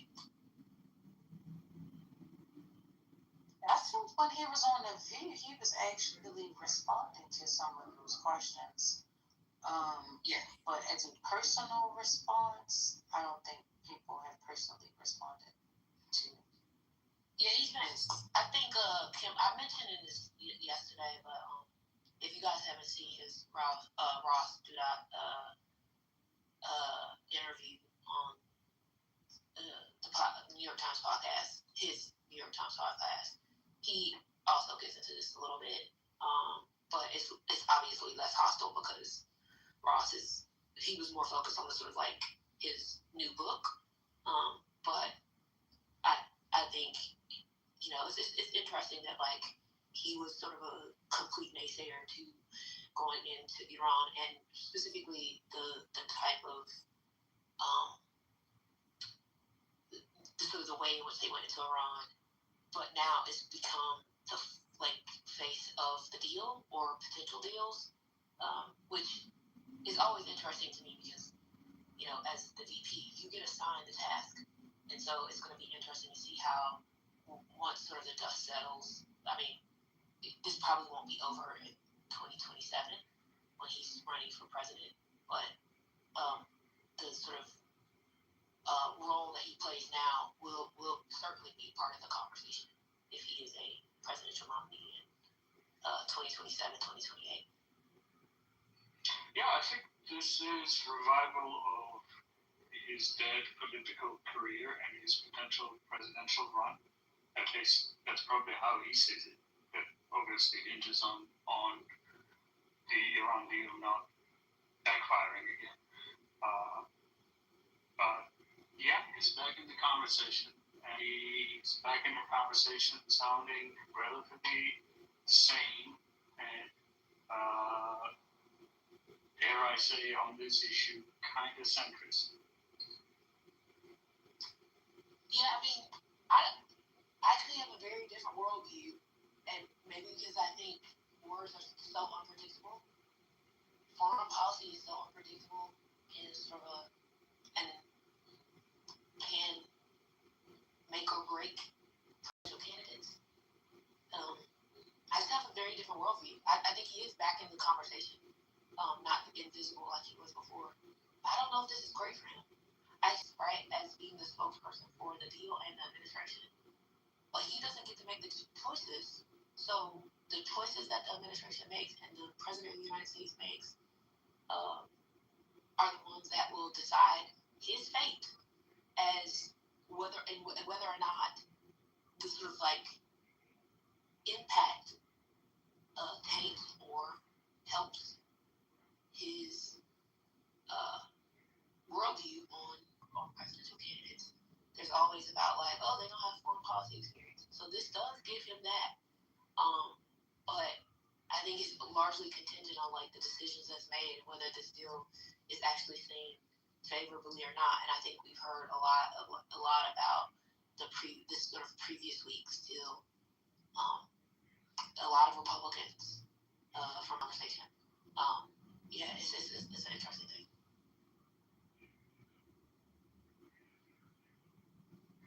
Well, I hope the Republicans, as Martha Rubio was saying, I hope the Republicans do nominate someone with a portfolio or dossier as foreign policy. No one's ever won the presidency, and it's one of the great ironies. And I don't know why people immediately, like you just said, I don't know why people have foreign policy experience. No one cares. No one cares. Those with the most foreign policy experience in our lifetime never win. Ever. Except idiot. It's so funny because you say that because the best. I will not say who the best person was, but on paper, the most qualified person on foreign policy in 2004 couldn't get out of Iowa. Yeah. On paper, in terms of like their career, not just on foreign policy, but as like their full career. I know who it is when we say it. Yeah. No, you say General Clark. No. Al Graham. Oh, I completely forgot. He couldn't even make it out of Iowa. 2-term governor, United States senator, sat on foreign policy, wrote the 9/11 commission, was part of the 9/11 commission, couldn't make it out of Iowa. Did Bill Richardson ever run for president? He did. Same thing. Yeah, that's what I'm saying. I hope they run on this. I mean, it would be amazing if J.D. Vance decided to run for president on an Iran deal in which, as Jarl wants to remind us, although we talk about it all the time, they killed 156, and we were literally talking about it yesterday, 156 schoolgirls. What's the name went up? Gas price. I would love that. That you basically get. I mean, he said yesterday That the big, did you see it, Neoliberal, what the big breakthrough was yesterday? Neoliberal, you there? Or are you marinating meat? I think he's on the phone. Oh, okay. Did you guys see what was the big? His country did not give us some phones. Oh, so it was a Soviet line. Oh, he's got to go. He's got to get permissions from Comintern to be allowed to. Didn't make me mad, Jarvis. We talked about it yesterday. Was exactly right. If people want to run on that, like that's all going to come up. It's going to come up with the AI discussion. I really hope they do, because Americans. And that's horrible. No one's mad, brother. No one's mad at all. It was just good timing that you said that with the conversation. We know you're not listening to the conversation, but it was good timing nonetheless. But the big breakthrough yesterday, for those of you who didn't watch the J.D. Vance press conference, and you said this, I apologize. I was taking care of an ablution. Was big breakthrough yesterday. What was the big break yesterday? Iran's going to agree to UN inspectors. That's. So when I heard I that, just said that. I just said that. Oh, okay, I said I was away. If someone said that, I apologize. Whatever. You heard me say it. You just wanted to say it. Would you like to know what the ablution was? Is that why you want me to take what it was? No, fine. Just go ahead. Just say it. But anyway, when I heard that, I cut 2 toes off. Yeah. That was the whole problem with the Obama deal. Oh, these UN inspectors are just bureaucrats. We can't trust them. Huh? So I hope they run on it. J.D. Vance can't be. I think maybe this is his way to get back in the news before he begins to shift to domestic affairs, because they're going to have to. He's essentially going to be running on the Trump record, right? Domestically, that's what people are going to be voting for. So I apologize for today. I was taking care of an ablution. Do you want to know what it was? No, I'm okay. I was just teasing. Because you know, if somebody else would did that to you, you could say, I just said that. I just said that. But did I give a disclaimer? That's going to be word of the day. Can I tell you what my ablution was? No, I don't want it. I'll tell you what it was. No. I'm going to tell you. You were I getting went those to my next door neighbor's alligator and told him the next time he eats a baby, even though it's evil, to get a disclaimer. Oh my it's the same God. person. It's the same person. Leave that child alone. My God. Same person. What does prevent me? And alligators know notions of evil. I don't understand that.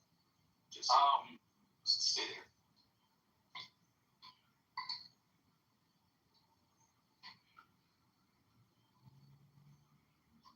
So what have they gotten that's different than the Obama deal? Nothing yet.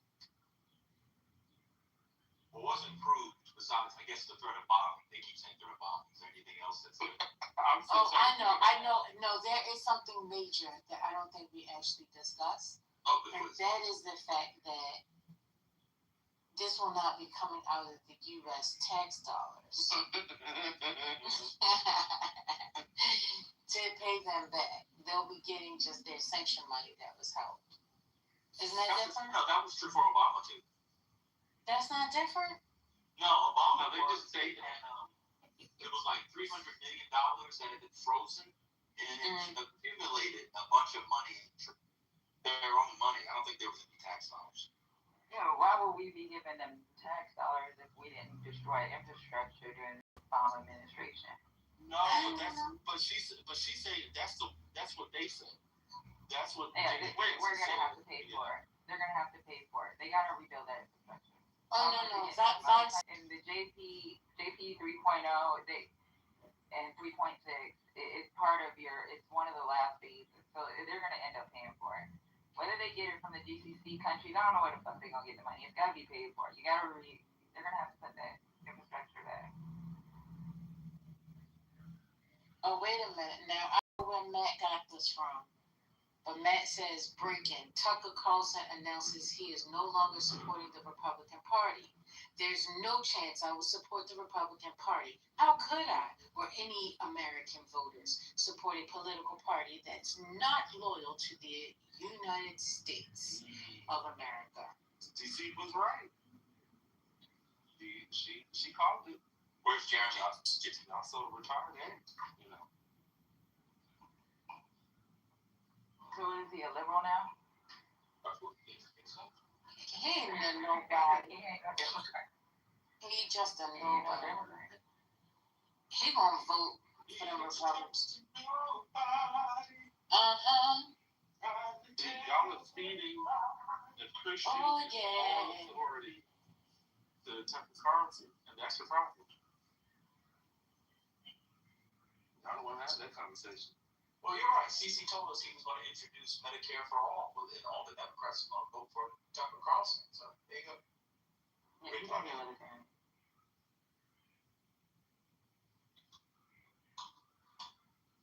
He's right. He'll be right back voting for Exactly. Party in 2020. Hello. You will probably support J.D. Vance. I think his son actually working for J.D. Vance or was working something like that. They'll do that thing where they'll be like, Trump did so much, so important, but, I think he lost his way there, but we can really pick up MAGA. You're right, JD. You're right, Marco. Okay, I'm back on. I mean, I can't vote for a Democrat. I can't vote for John Ossoff. I mean, this guy. And so they'll do the thing where they, they'll say, like a lot of quote independents do. I mean, both sides are bad, but I'll spend my 5 minutes bashing Democrats and not saying anything about Republicans. It'll be that sort of thing. Come election time. Y'all were thinking like retarded, and that's your problem. That's true. I want to be retarded.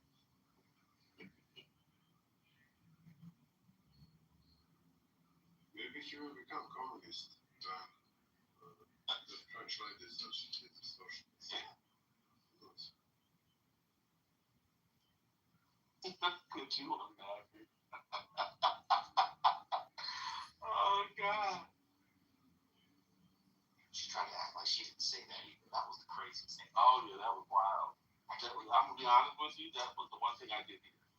I couldn't understand that one.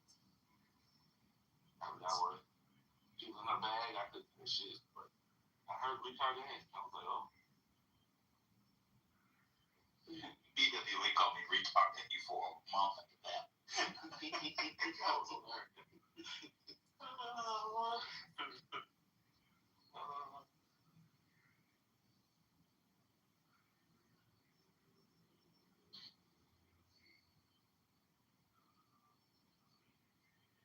Okay, I have a question. This is not related to You can't be at Costco's again. You just I'm not, ma'am. And if I am, I'm helping stimulate the economy. What are you stimulating? What am I going to eat? Well, I hope to stimulate. You took the PTR. I mean, that's no,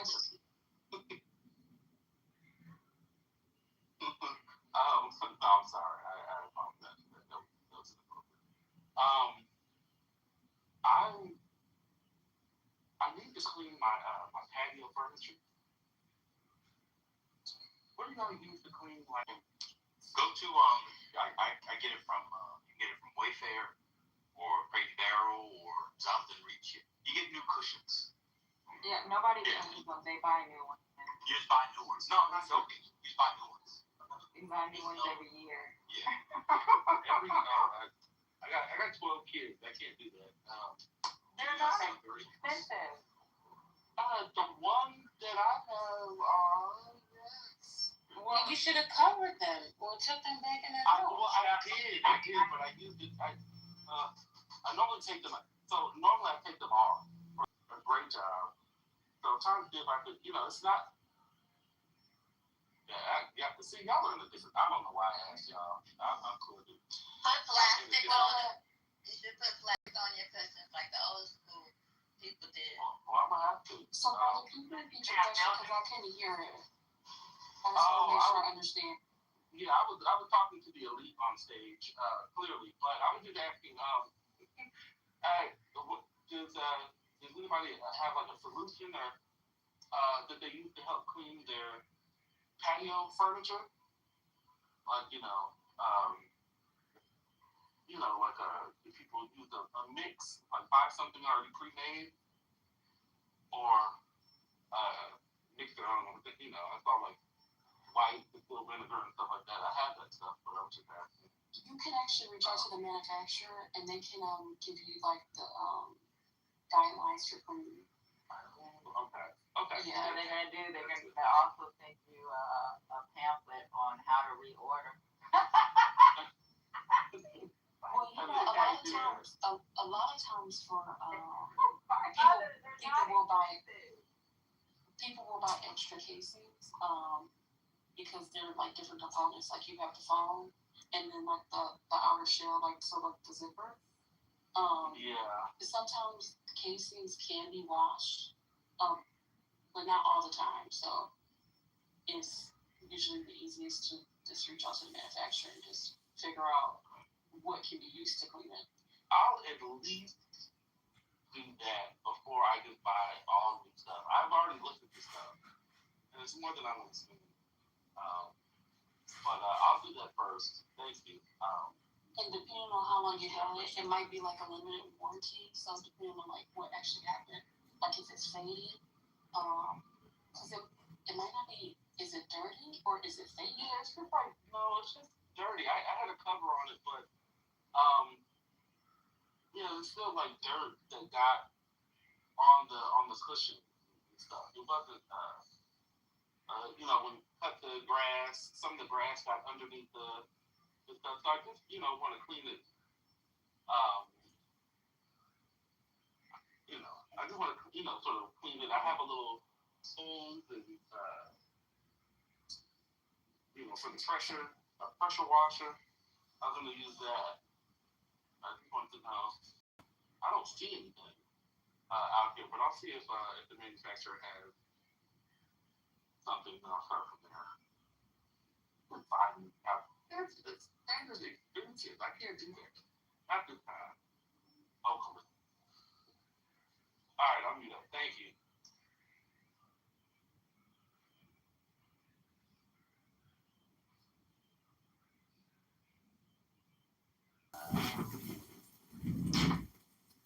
Wonderful contributor to music, Clive Davis. Mr. Clive Davis has passed on. No! I'm not sure of his glory. No!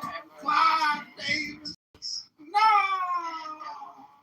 The Alan Greenspan, the greatest. Brought to us throughout the years. 94 is a long time.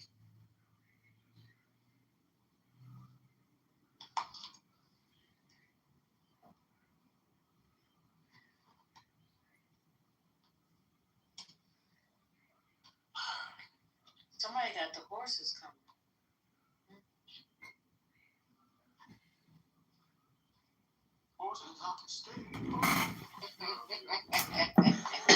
कि बड़ी हैरानी की बात है कि जब से यहां आए हैं समय कैसे गुजर जाता है पता नहीं चलता।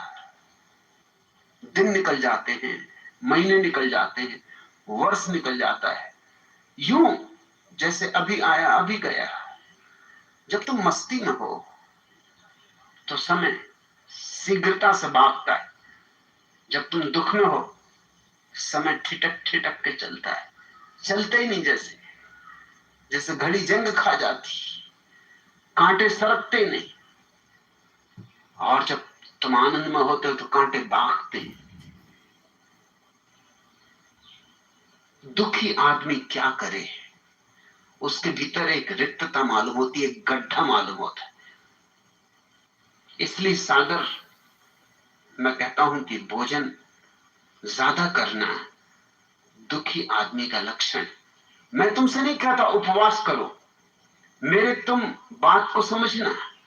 मेरी बात हर जगह पुरानी तथाकथित रूढ़ियों से बिल्कुल विपरीत है।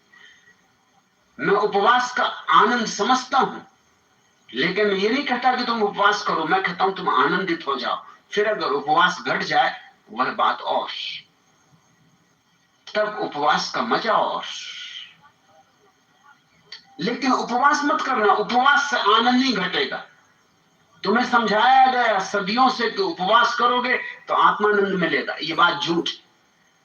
हाँ, इससे उल्टी बात सच है, आत्मानंद मिले तो उपवास घट सकता है, मगर अपरिहार्यता नहीं है कि घटना ही चाहिए, अनिवार्यता नहीं है। ये प्रत्येक व्यक्ति की अलग अलग शारीरिक जरूरतों पर निर्भर होगा, और प्रत्येक व्यक्ति की शारीरिक जरूरतें बिल्कुल अलग अलग है, बिल्कुल भिन्न भिन्न है। पर तुमने पूछा है कि फिर महात्मागण क्यों मोटे होते, उसका भी कारण वही है। वो भी दुखी लोग हैं, उनका दुख तुमसे ज्यादा है। तुम्हें तो कम से कम थोड़ी आशा है कि संसार में हो तो आज नहीं कल कुछ ना कुछ पालोगे, कभी न कभी सुख मिल जाएगा। दौड़ रहे हो, लड़ रहे कि पता नहीं उनने ठीक किया है नहीं। न मालूम मुझसे कितने महात्माओं ने कहा है कि कई बार ये शंका मन में उठती, ये संदेह मन को पकड़ लेता है कि हमने ठीक किया गलत। क्या इतने लोग गलत हो सकते? और फिर सब छोड़ के भी हमको कोई आनंद तो मिल नहीं रहा है। तो कहीं ऐसा तो नहीं हुआ कि हमने भ्रांति कर ली है, अपने साथ अपने को धोखा दे लिया है? तो महात्मागण क्या करें? न काम है, न धंधा है, न ताश खेल सकते हैं, न क्लब जा सकते हैं, न सिनेमा देख सकते हैं। कोई और दूसरी तो संभावना बची नहीं। सिर्फ एक ही बचा है सुख उनके लिए, स्वाद का सुख। सो तुम देख सकते हो तुम्हारे अखंडानंद, पखंडानंद, अनुमानानंद, मगर अगर उनका ढंग देखो तो साफ जाहिर होता है कि आदमी दुखी, परेशान, इनका कुल रस खाने पीने में है।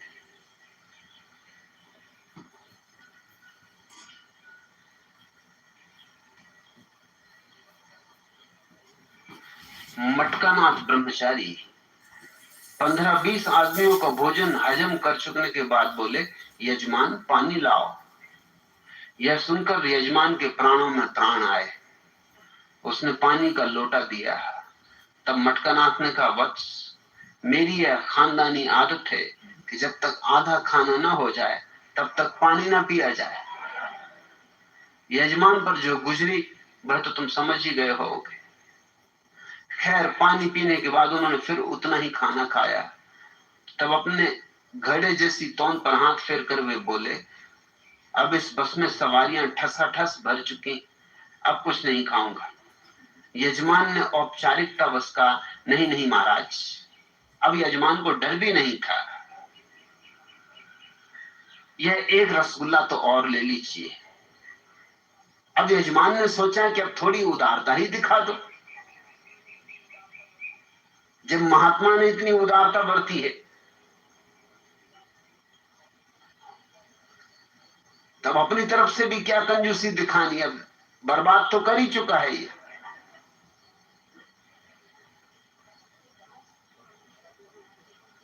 कहा कि ये तो रसगुल्ला लेना ही होगा। पक्का भरोसा था कि वो नहीं लेंगे। कहा, यह तो खास आपके लिए ही बनाया गया है, नहीं आपको लेना ही होगा। ब्रह्मचारी ने झट से उसे लिया और गपक गए। बोले, लाओ लाओ, अभी बस में कंडक्टर की सीट खाली। मगर अब बिल्कुल भी जगह नहीं बची, पांव रखने की भी नहीं। रसगुल्ले के बाद यजमान ने एक मिस्री का बड़ा सा लड्डू देते हुए कहा, महाराज यह और ग्रहण कीजिए। सोचा कि अब तो असंभव है, अब तो कंडक्टर की जगह भी भर चुकी। इतनी कृपा तो उसने कहा, आपको मुझ पर करनी ही होगी, वरना मेरी आत्मा को बड़ा क्लेश पहुंचेगा।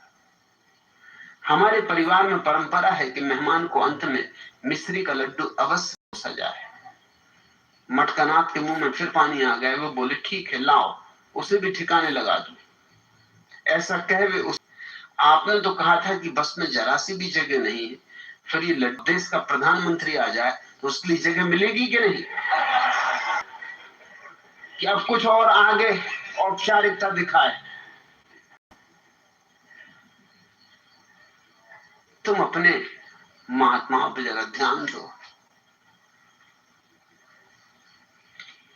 और ये वही लोग हैं जो 24 घंटे तुम्हें समझा रहे कि जगत तो माया है, इस देह में क्या रखा है, ये तो मिट्टी है, ये तो सब सपना है, स्वप्नवत।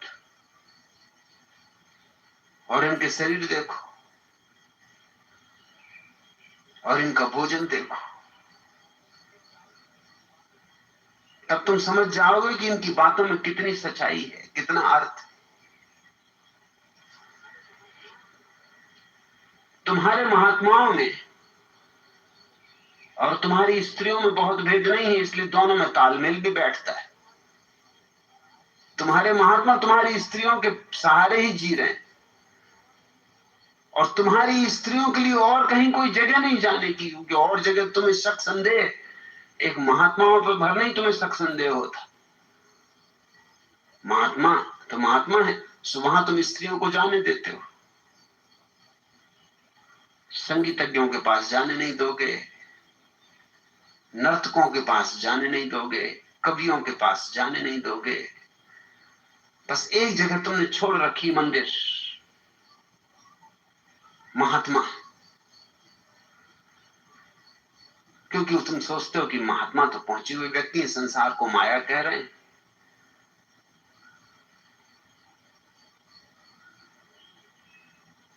तो तुम्हारी स्त्रियों में और तुम्हारे महात्माओं में एक तालमेल है, एक षड्यंत्र है। स्त्रियां ही तुम्हारे तथाकथित महात्माओं को जिलाए चला रही, और तुम्हारे महात्मा भी दुखी हैं, तुम्हारी स्त्रियां भी दुखी, और दुखियों में सहानुभूति पैदा हो जाती। दुखी एक दूसरे के कंधे पर सिर रख कर रोने लगते। 3 मित्र अपनी अपनी मोटी पत्नियों के बारे में चर्चा कर रहे थे। एक बोला, मेरी बीबी इतनी मोटी है कि रिक्शे वाले उसे बिठाने से मना कर देते, और तांगे वाले कहते, माफ करिए, एक बार में तो हम नहीं ले जा सकते, यदि 2 फेरी में ले जाएं तो क्या आपको कोई एतराज?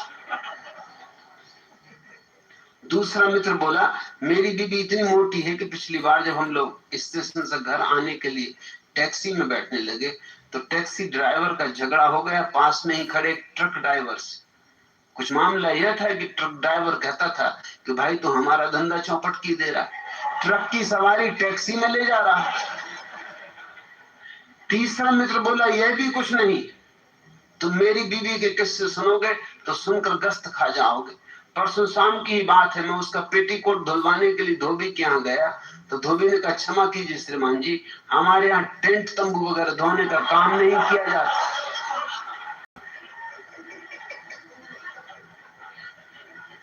दोनों दुखी हैं।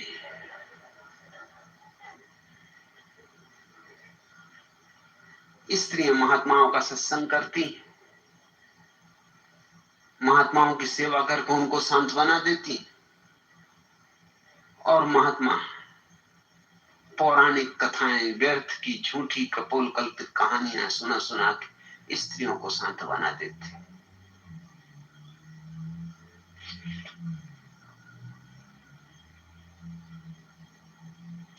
तीसरा प्रश्न, भगवान, मैं आपका संन्यास लेने से बहुत ही डरता हूं, कृपया अपनी शराब कुछ ऐसी पिलाएं ना। लेकिन शराब के जोश में तुमने अगर संन्यास ले लिया तो वह उचित ना होगा, उसी में लिया होगा। क्या करोगे? यहां से जब घर जाओगे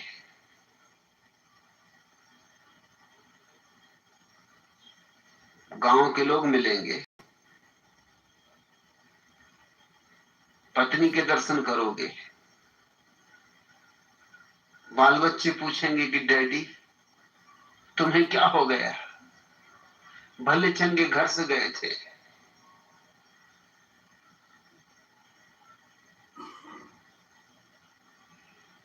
उन सबको देख के नशा तिरोहित हो जाए। नशे में लिया गया सन्यास नशे के तिरोहित होते ही गिर भी जाएगा, उसका कोई मूल्य नहीं। होश हवास में लो। फिर एक खतरा और भी है, नशे के साहस का कोई भी मूल्य नहीं। नशे के साहस में तुम कुछ ऐसा काम भी कर सकते हो जो करके तुम पीछे पछताओ, बहुत पछताओ।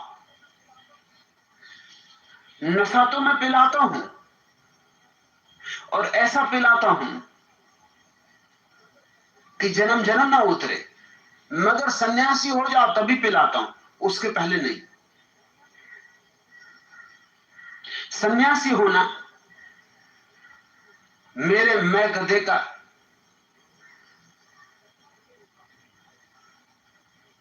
प्रवेश पत्र है। उसके पहले सुनो मेरी बात, समझो मेरी बात, होश हवास से सजग होके, सोए सोए नहीं। सन्यास लेने तक तो तुम्हारा होश हवास में चाहता हूं पूरा कायम रहे कि तुम कुछ ऐसा काम ना कर गुजरो जिसके लिए तुम्हें पछताना पड़े।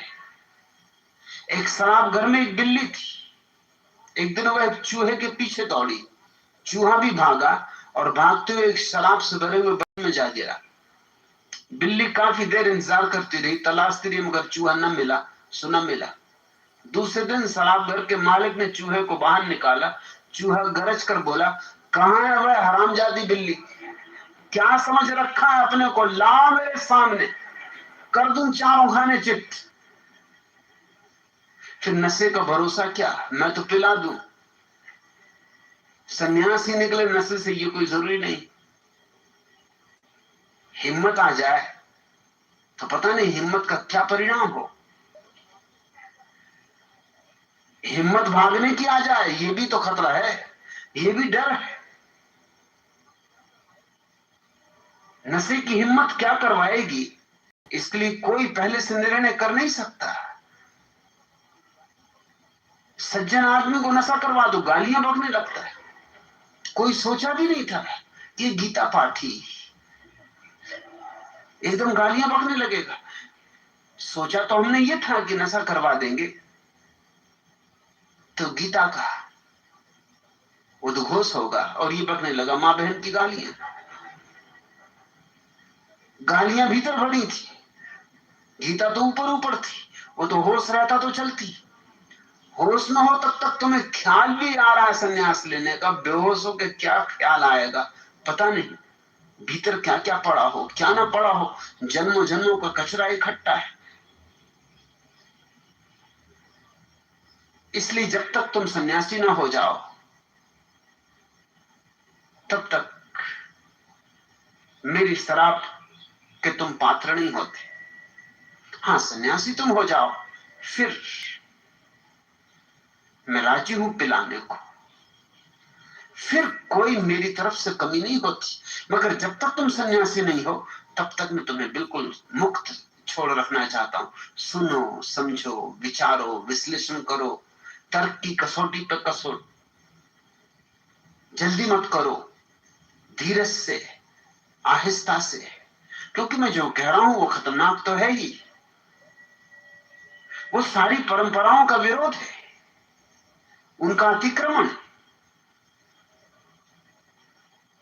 हाँ, तुम निर्णय कर लोगे अपनी तरफ से, अपनी बुद्धि से, समर्पण का, फिर ठीक है, उसके बाद तुम मेरे हाथ में हो। नहीं तो खतरा है। मुल्ला नसरुद्दीन के दांत में बहुत पीड़ा थी, लेकिन दांत निकलवाने में नसरुद्दीन को बड़ा डर लगता था। दांत के डॉक्टर ने उसे बहुत तरह से समझाया कि नसरुद्दीन, दर्द बिल्कुल नहीं होगा, बस 2 मिनट की बात है। लेकिन नसरुद्दीन बड़ा घबराया। आखिर नसरुद्दीन जब तैयार न हुआ तो डॉक्टर थोड़ी सी विस्की लेके आया और मुल्ला को देते हुए बोला, लो नसरुद्दीन, शायद इसे पीकर तुम्हें थोड़ी हिम्मत आए। विस्की पीने के 2-4 मिनट बाद तो नसरुद्दीन एकदम खड़ा हो गया और गरज कर बोला, अब आई साली हिम्मत, अब जरा कोई हाथ तो लगा कर देखे मेरे दांत। अरे हाथ पैर तोड़ दूंगा जिसने जरा सा छुआ मेरे दांत को। अब कैसी हिम्मत आ जाए तुम पीने के बाद कि तुम मुझसे कहने लगो, कब देखो कौन देता मुझे सन्यास।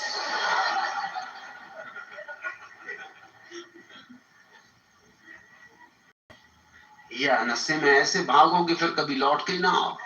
अभी कम से कम आ तो जाते हो, आते रहो जाते रहो। देवराज मेहता, आते रहे जाते रहे, बात होने वाली देर अबेर, मगर जब समय पक जाए तभी होनी चाहिए। कच्ची बात नहीं होनी चाहिए,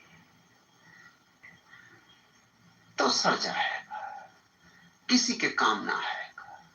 पक जाए तो ही सार्थक है। 2 शराबी एक झाड़ पर बैठे हुए थे, झूल रहे थे, झूम रहे थे, गीत गुनगुना रहे थे। एक उनमें से झाड़ से टपक पड़ा।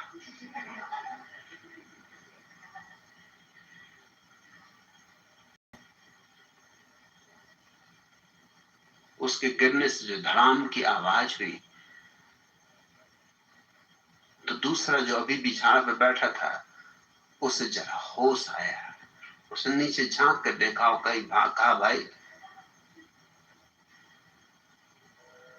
मुझे बड़ी पीड़ा हो रही कि तुम झाड़ से नीचे गिर गए, चोट वगैरह तो नहीं आई? उसने कहा, तू फिक्र मत कर। अरे तू गिरता तो हमें दुख होता, तुझे दुख करने की क्या जरूरत? पहले ने पूछा, तुम्हारा मतलब? उसने कहा कि अरे हम तो पक चुके, तू कच्चा है।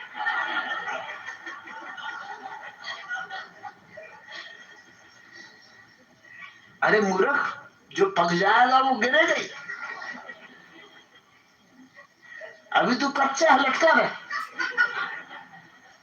जल्दी मत करना, जब पकेगा तब तू भी गिरेगा। देवराज मेहता, थोड़े पक जाओ, अभी डंडा मार के गिराया जा सकता है तुम्हें, मगर कच्चे गिर गए, क्या काम आओ, किसी उपयोग के नहीं होगे। आते रहो जाते रहो, जल्दी ना करो। मामला तो ये खतरनाक है ही, और शराब भी जरा जरूर पिलाऊंगा। ये शराब ऐसी है जो बेहोशी नहीं देती, होश देती। मगर इस शराब की पहली शर्त है, वो तुम्हें पूरी करनी पड़े। वही सन्यास है, वही शिष्यत्व है। जब तक तुम वह शर्त पूरी नहीं करते, तब तक तुम पात्र ही नहीं हो कि मैं तुम्हारे पात्र को भरूं। तब तक तुम दर्शक हो, तब तक तुम इस तीर्थ के अंग नहीं हो। मगर भाव उठ रहा है तो लगता है धीरे धीरे पक रहे हो, गिरोगे, समय आ जाएगा। और जो समय पर बात होती वही ठीक है, और हर चीज का अपना समय है। जल्दबाजी कभी भी शुभ नहीं।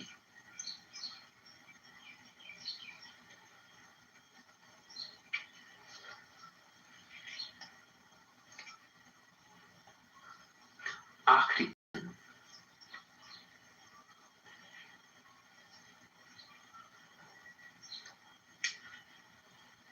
भगवान, क्या धर्म गुरु सच ही बुद्धू होते हैं? दीपक, पता नहीं धर्म गुरु से तुम्हारा क्या प्रयोजन। अगर महावीर, बुद्ध, जरथुस्त्र, लाओत्सु को तुम धर्म गुरु समझते हो तो वे बुद्ध हैं, बुद्धू नहीं। लेकिन वे धर्म गुरु नहीं, आकार रूप। और ये धर्म गुरु निश्चित ही बुद्धू है। इसमें मैं जरा भी संकोच नहीं करता हूं। धर्म गुरु ना होते। आदि शंकराचार्य धर्म है,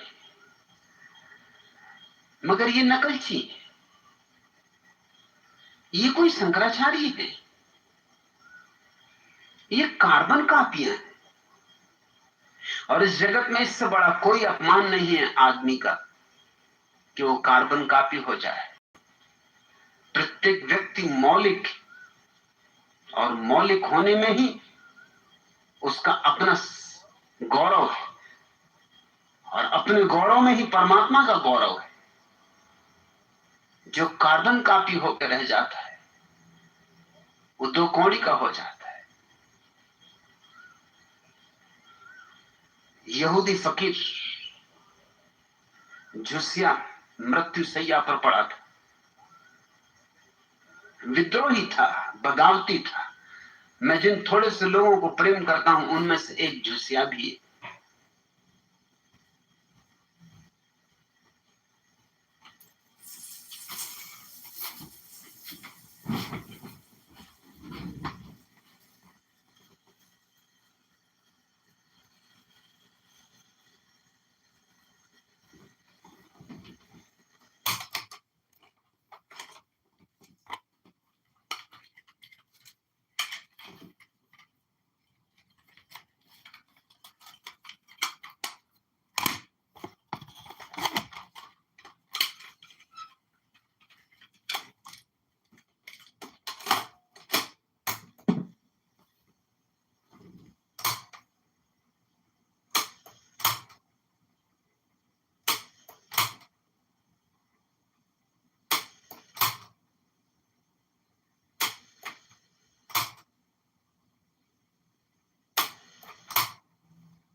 वो कुर्सियां बड़ी बनवाता था, लेकिन उसके पैर जमीन नहीं पहुंचते थे। तो टेबलें ऐसी बनवाता था कि किसी को पैर ना दिखाई पड़े, लेकिन वो बड़ा भद्दा मालूम पड़ता था। उसके पैर कुर्सियों पर लटके मालूम होते, जैसे कोई छोटा बच्चा बैठा हो। वो अपने पांवों को छिपा के चलता था। वो पांवों से हम पांव मेरे कितने ही छोटे हो, लेकिन बड़े से बड़े पद पर मैं पहुंच सकता हूं। मेरे छोटे पैरों से मैं बड़े पद पर पहुंच के बता दूंगा। एडलर की बात में कुछ सच्चाई है। राजनेता कैसे मेरे संबंध में कुछ कहे, मैं उनके संबंध में जो कह रहा हूं उससे उनके प्राणों पर गुजरती, बुरी गुजरती। वो तो खुश हुए होंगे कि जो हम करना चाहते थे वो किसी आदमी ने तो करने की कोशिश की। दिल ही दिल में धन्यवाद दिया होगा, आभार अनुभव किया होगा।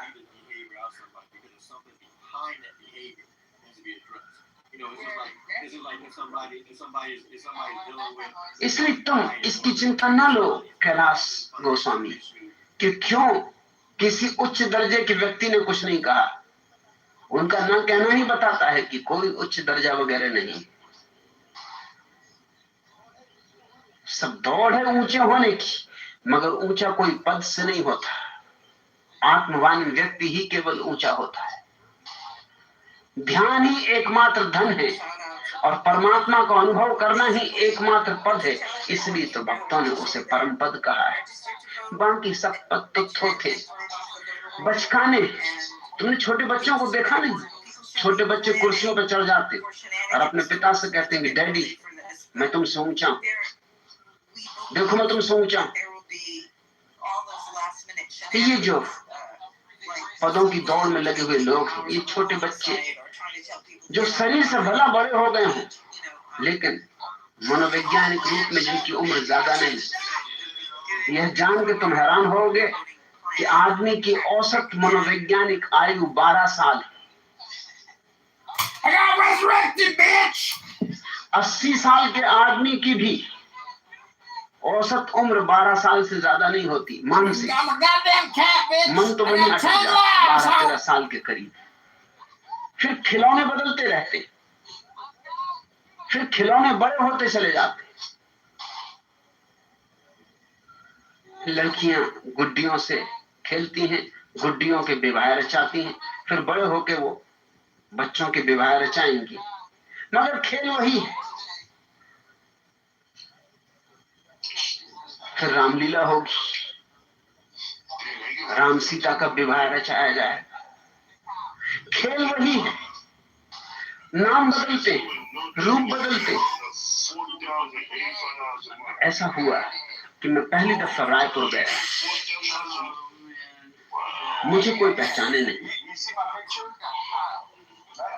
मैं किसी को पहचाने नहीं कि कौन मुझे बुलाया है।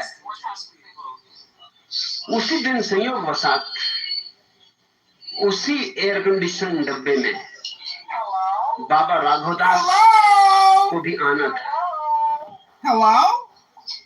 बाथरूम जाते हुए मैंने देखा कि तख्ती बाबा राघवदास की लगी है। वे एक सर्वोदयी सन्यासी थे। गांधी और विनोबा के बड़े भक्त थे। तो मैंने पूछा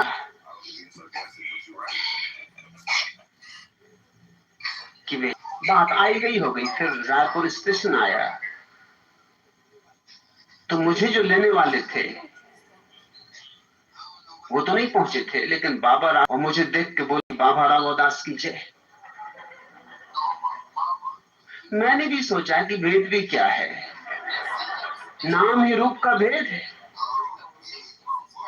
चलो बाबा राघवदास सही। मैं कुछ बोला नहीं। उन्होंने फूल मालाएं पहना दी तो मैंने भी पहन ली। उन्होंने सामान उठा लिया तो मैंने कहा उठा लो। मुझे कोई और लेने आया भी नहीं था। तो मैंने कहा आखिर मुझे कहीं तो जाना ही पड़ेगा। फिर बाबा राघवदास आए भी नहीं है, इनका भी काम बनेगा, मेरी भी झंझट कटी। आखिर मैं कहाँ जाऊं, कौन मुझे लेने? वो लोग मुझे को दिखाई नहीं पड़ते जिनको मुझे लेने आना चाहिए। मैं पहचानता नहीं उनको। आए होते तो वो खुद ही दिखाई पड़ते। उनकी कार को रास्ते में ट्रैफिक में कुछ अड़चन पड़ गई, पहुंचने में 5 मिनट की देर हो गई। जब हम स्टेशन के बाहर निकल रहे थे तब वो भी आ गए फूल मालाएं लिए हुए। एकाध ने मेरी तस्वीर देखी थी, वो बड़ा चौंका कि कौन लोग इनको ले जा रहे हैं। वो मेरे पास आया, उसने कहा कि आप कौन हो? मैंने कहा मत पूछो। फिलहाल Baba Raghavdas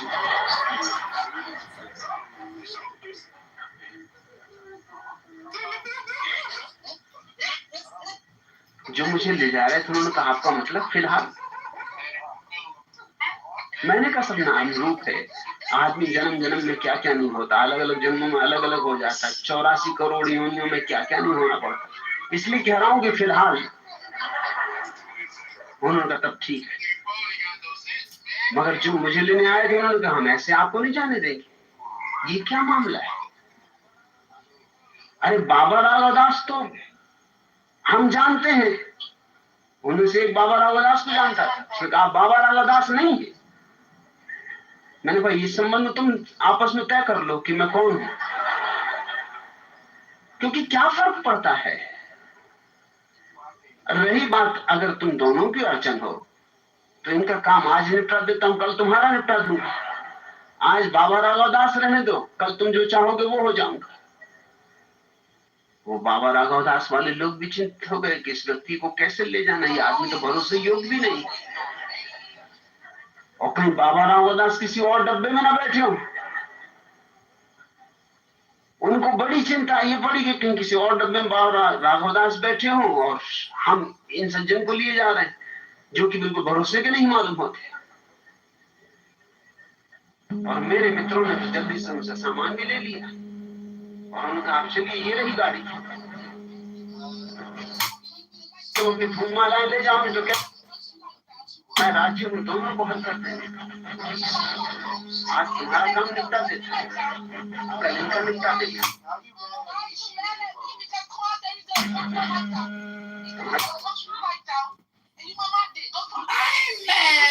You angry. Leave me alone.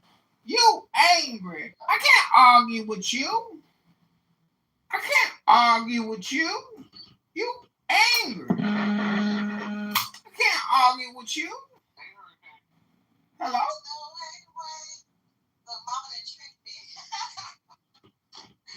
Hello? Hello? Hello?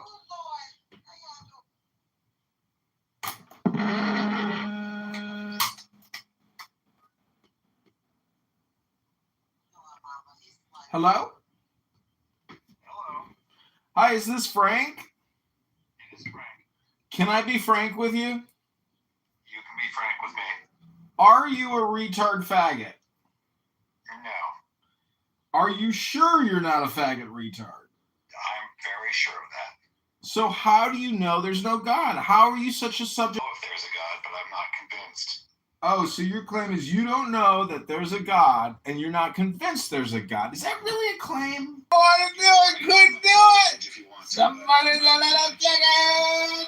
We got an atheist chicken. We got an atheist chicken. Bye-bye, Frank. You're not nearly as interesting or clever as you think you are. Ooh, like you, Frank. Your own voice and Ooh, projection alert. Projection alert. not that interesting. Have a good day.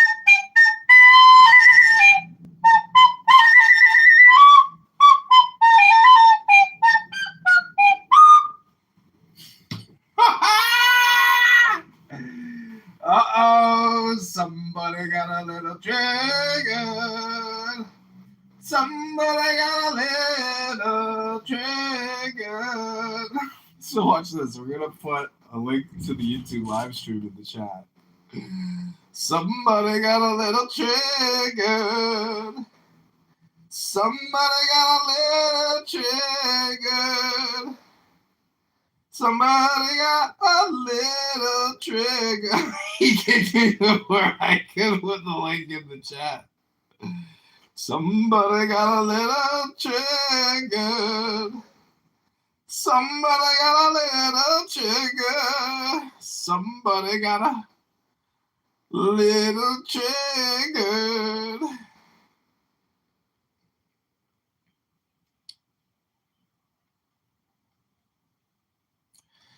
Somebody got a little trigger. Somebody got a little trigger.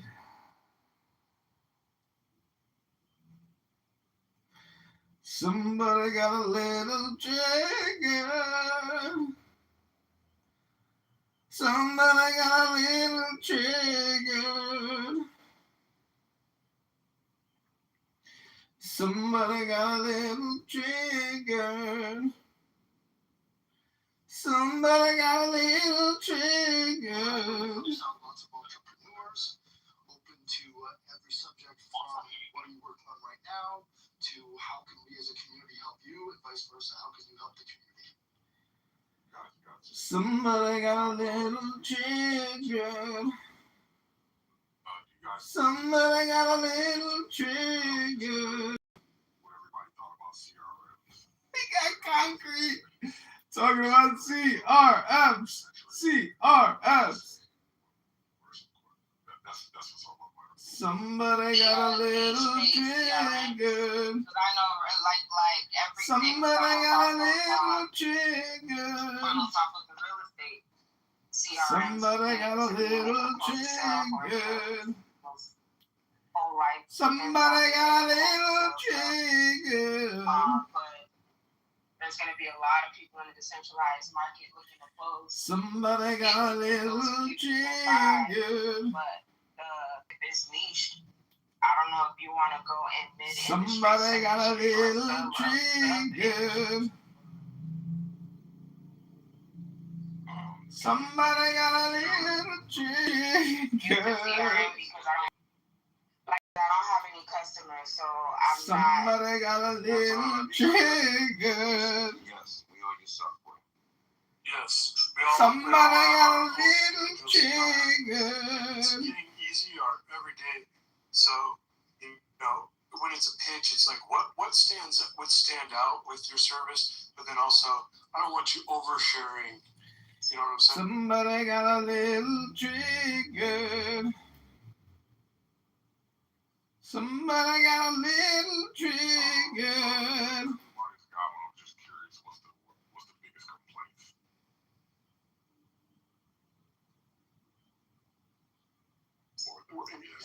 Whether it stays updated, or interoperability, or maybe could you fire a task off from the dashboard? Gotcha. And I imagine you guys are using like the premier CRMs like Salesforce. I know HubSpot's got one. HubSpot, yeah.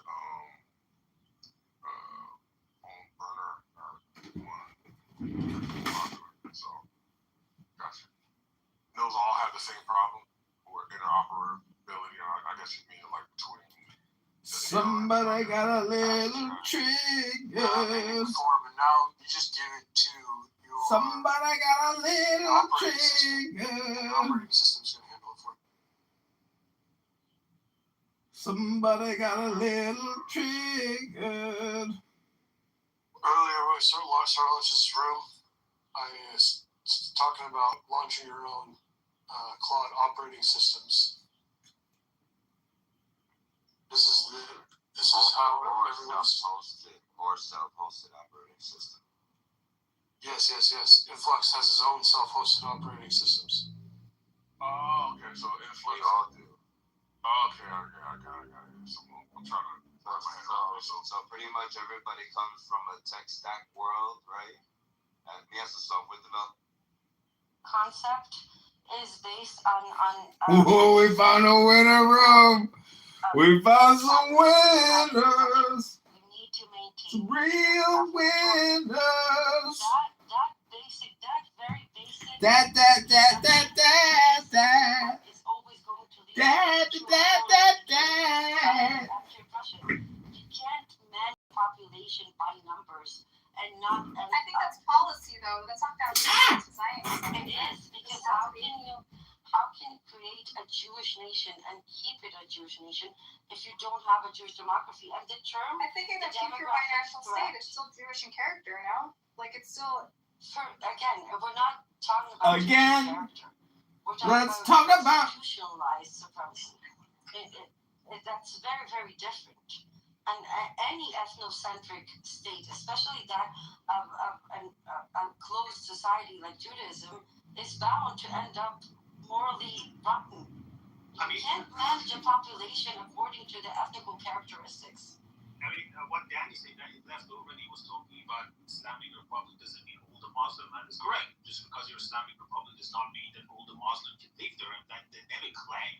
But the thing that he missed I object to the concept of an Islamic Republic just as much as I object to the concept that the whole concept of being. Theoretically, neither is whitewashing. But the only thing is that the country used to be called Persia.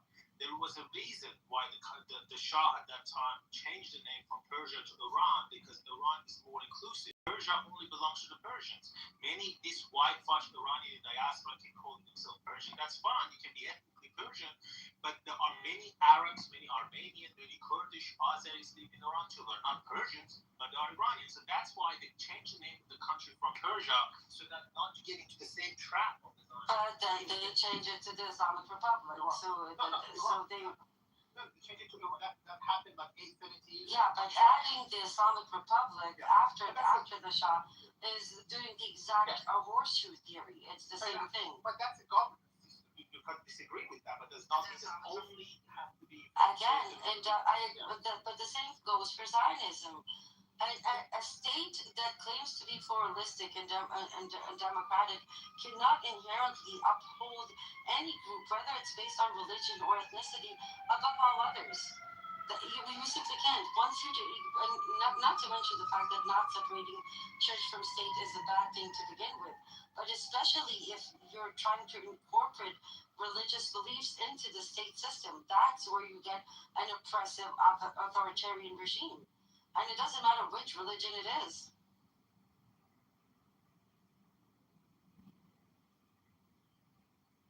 I believe in full separation of church and state for everybody.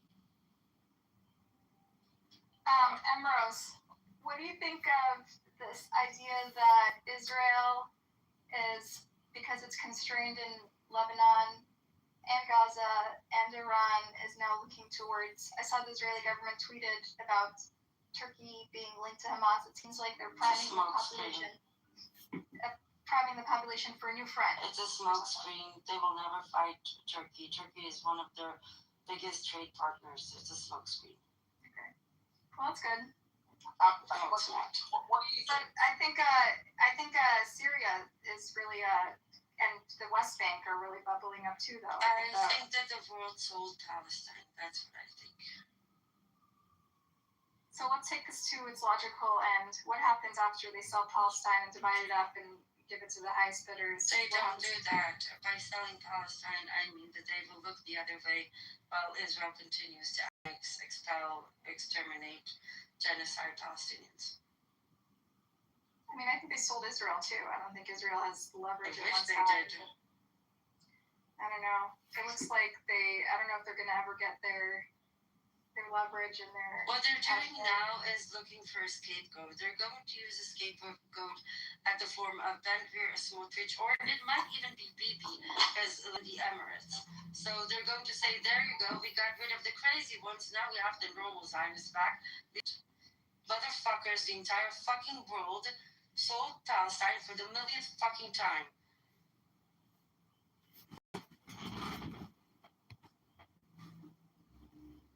Ceasefire my ass. 1,000 Palestinians died, said this fucking peace board, and everybody's acting as if there's a ceasefire, as if there's not a front in Palestine. They talk about everything, and I'm not accusing Lebanese, not accusing Iranians or Syrians, but I'm saying let's not behave as if the world has suddenly saved Palestine from the occupation and Zionism. It has not. What do you think of Standing Together Party? It's not something that you can talk about in this setting. People won't understand the nuance. We barely can understand the nuances. I mean, I think the room's kind of died down, so... I just wonder if you think there's spoilers for the left, which is already deflated and weak. I don't know. I don't have an opinion yet. I'm still debating. The room clears out because it's no longer a spectacle with a pinata to punch one side or the other. The room clears out when you start talking about truth. Nobody cares about truth or the actual reality.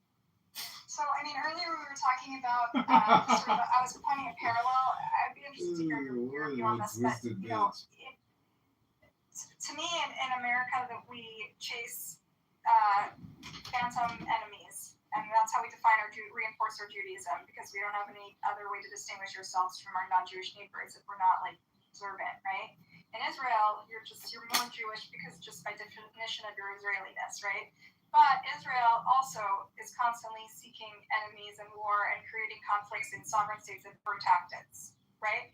And I think Israel has shown this pattern of when it's constrained in one of its fronts of going into a new area where there is no enemy and legitimate threat and just and violently creating it. You know what I mean? And I just saw, to me, that's like an interesting parallel of Jews in order for continuity and wanting to preserve some sense of unique identity, chasing ghosts and finding enemies where there might not be it. And I don't know if that's an apt parallel because of. I think it's. You can say that politicians like Netanyahu opens fronts just to hold on to his political power and because it's a diversion or whatever. But I don't think the fact that the existential fear is manufactured, yes, I agree. It doesn't have to be. That's the motivation behind most Zionists, not the religious one. It's more this manufactured the best example is existential this fear. bomb. that's always 2 weeks away, right? This is a phantom threat that was created by Netanyahu. Yeah, but Netanyahu, half the country laughs at that threat as well. But now they support the war. They believe it. So suddenly they've been conditioned to change their mind. Like, that's the absurdity. This is where Zionism comes into play. This is why we say it has nothing to do with yes Bibi, no Bibi, because they would flank him from the right, like we saw with Iran, just to go against it, to be counted. That's why it doesn't matter. They're all the same. All Zionists. So we need to start talking in terms of Zionists and anti-Zionists, not left and right Zionists. Did you ever watch The Gatekeepers, that documentary about the folks Years who were... ago. And like they talked about how when the threat was over, they were like looking for threats, and they were but they were trying to pin it specifically on one side of the Israel society when they're just as complicit in it. That's my problem with it. It's not true, but it's across the board. I understand. I think it's a pathology and a maladoption of Jews in general post-Holocaust, where we don't face the same level of anti-Semitism that we did pre-World War II. But they need to justify. It's not to create enemies. Israel needs anti-Semitism to justify its existence, right? Zionism needs anti-Semitism to justify its existence. This is why we say Zionism is anti-Semitism. Zionism doesn't exist without. And so what is that? What's the natural conclusion that if it doesn't exist, we must find it, or you can't justify your existence, right? In America, we've enjoyed a level of prosperity and acceptance that we've never experienced before anywhere in the world in history for like 50 years. There's zero discrimination. There's zero like even institutional barriers, right? And we've decided to like expand the definition in order to create hatred, because without it, not only does Zionism not exist, but secular diaspora Judaism doesn't exist. And so we cling to haters and ghosts and like the mayor of New York City's wife's like on October 7th, because it's all we have to distinguish ourselves. And that's sort of what I was trying to make. But this is part of the Zionist doctrine. The entire idea, and you can see this in the state of Israel, is Zionism is aimed at replacing Judaism. This is why the symbolism is so important. This is why the flag is intentionally designed to look like the Talit, as you the flag. This is why the parliament is called the Knesset, because you create a situation where Judaism is the Zionist state. You annex the symbols, that becomes your religion. And along the way, to actually ignore what Judaism really is.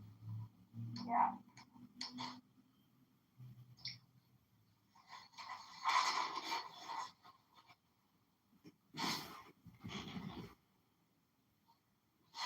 Did we fix the world? I think we did. I think we solved it. That was actually really beautiful what you did with Daniel. You like asked him a trick question. You like laid a trap and he walked like right into it. Yeah, it's easy with I them. feel like you've done that before a few times. Yeah, once you get the hang of it. I mean, the whole thing is stupid, Everyone, it's when it's convenient, you link the two, when it's not, you don't link the two, and we need to just hold complex truths and not be so binary about it. Yeah, and people like him don't help. No. Okay, I'm going to clear the stage so we can get other people up. Okay. See you around. Ellie, get up here. I want to talk to you.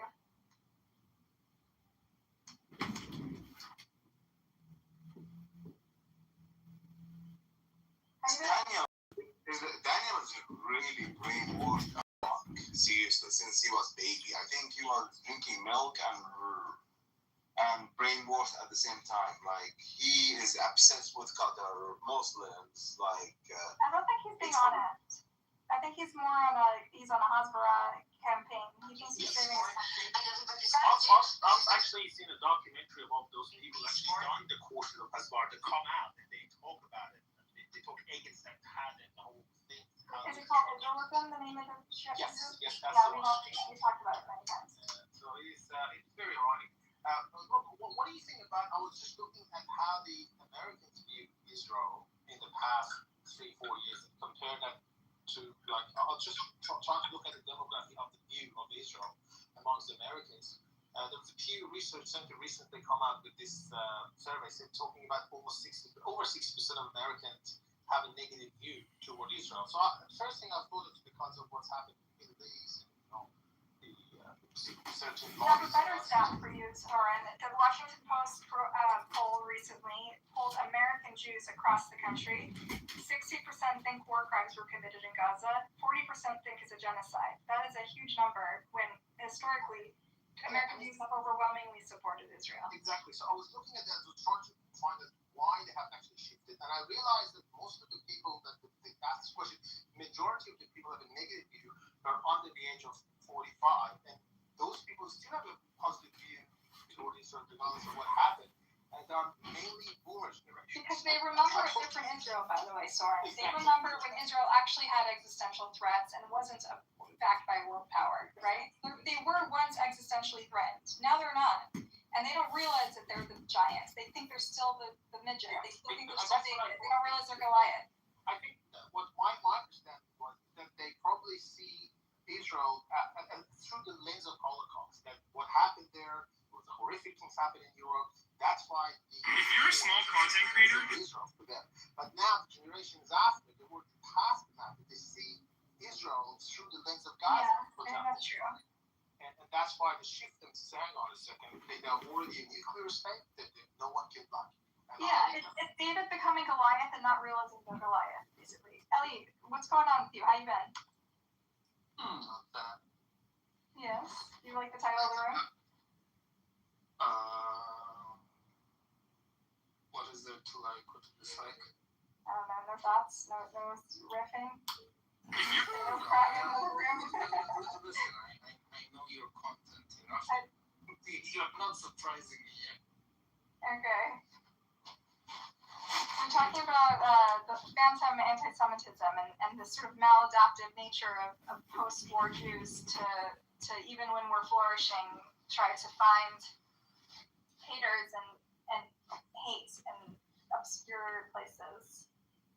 Look, as soon as you will figure out the discrepancy between how Americans, for example, react to Russia and Russians versus how they view and react to Israel and Israelis, when you figure that shit out, we will be able to have like a real discussion on the matter. Before that, like it's all, pushing air, boring. That's actually a very interesting perspective, Ellie. I want to hear your perspective. This is not a. We talked about it before. He just told you. Are you not listening? You just don't like what you're hearing, huh? A little pushback's difficult. I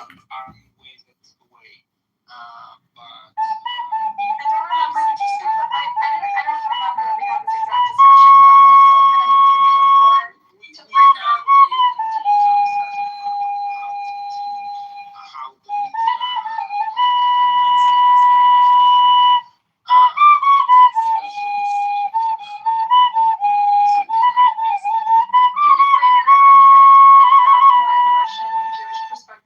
floor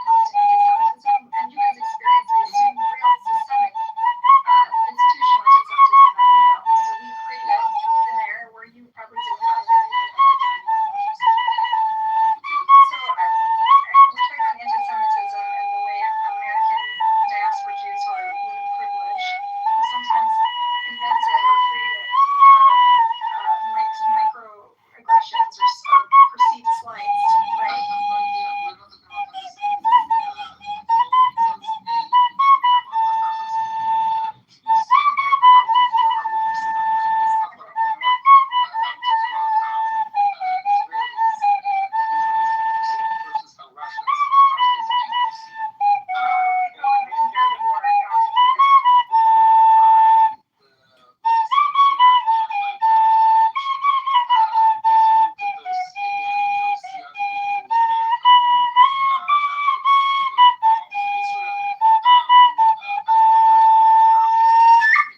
Never had one lesson. Hello? Or you will see a reverse teacher. You will see boomers who understand who Russia Russians are, versus a young population who kind of glorify Putin and whatever Russia and see them as like victims of American hegemony or something. Yeah, fair enough. But I criticize Russia, and I'm concerned with the maladaptive nature. But I think if you're looking at the poll, at least of just American Jews, the vast majority also feel some attachment to Ukraine and Russia and Eastern European, all of our history there, right? I think most American Jews who criticize Israel are the same people who criticize Russia.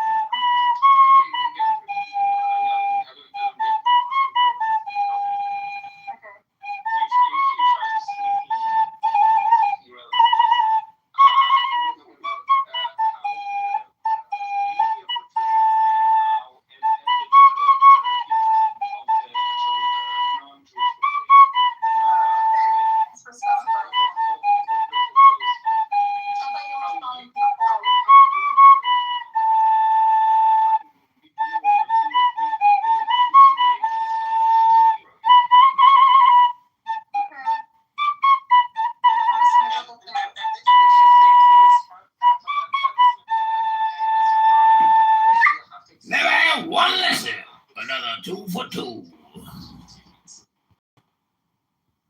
This disparity of teachers in the media between Russia and Israel. I'm giving you. Listen, I concede on that. I don't. Another 2 for 2. So as much as I love Ukraine and have roots in the Eastern European region, I'm more emotionally invested in the story of Israel and Palestine, right? But again, you're a Jew, okay? So you can claim that you have some whatever. I'm talking about the fucking average American that you said like, Pew Research shows that their relationship to Israel changed. Let's say, okay, I'm saying, okay, how do you explain the fact that God knows how many of the whole population at this point, and those same people do not give a fuck. So for criticism of the media's airtime and the ink that's spilled on Israel versus Russia and other conflicts, I mean, South Sudan is also a way more horrific situation that nobody's talking about as much. Again, you can excuse the South Sudan by it being like in a place where nobody cares, okay? You can say that you can compare Israel and Ukraine and both kind of world powers. World powers.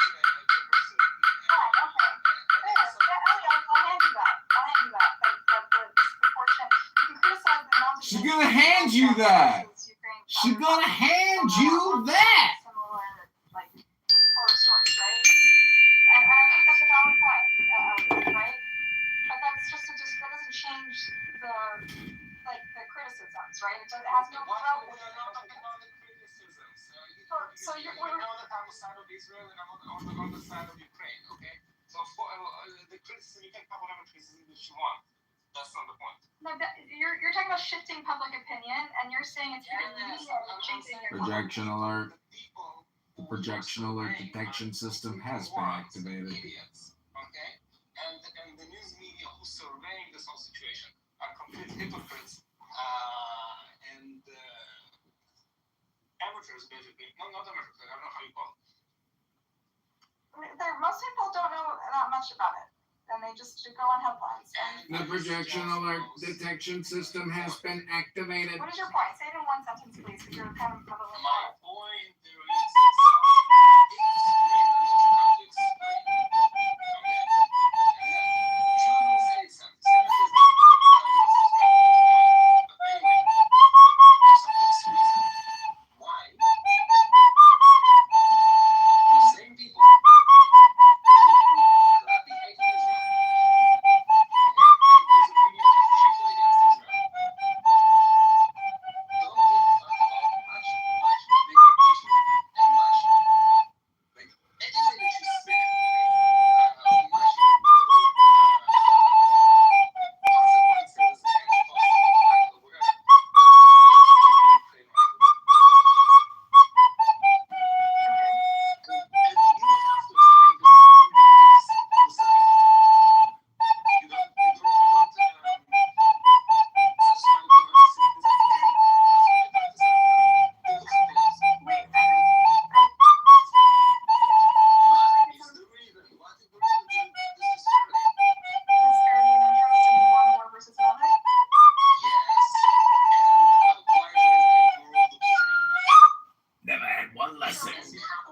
two for two. We've had this conversation before, and I'm not discounting the fact that Israel. I told you that we have this population, and you never come up with with an explanation that satisfies either it's logical, consistent, whatever. Another two for two. Life is not logically consistent, Ellie. Okay, like people have taken interest in more for different reasons. I'm telling you that Jews rarely blame this anti-Semitism. If you do not subscribe to that, do you see that as anti-Semitism? No. I told you many times what I think it is. What is it? Political. It's you fucking socialists to blame. The socialists, you said? Yeah. Okay, how is the media? You are the socialist. Okay, sorry, fascist, sorry. Why do you think I'm a socialist? I actually am pretty moderate. I'm just social democracy with the social system and capitalism.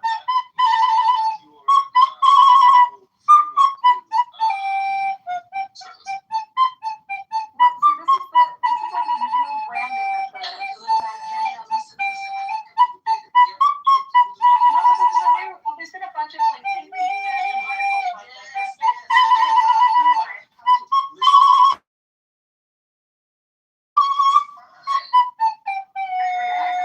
I'm really curious.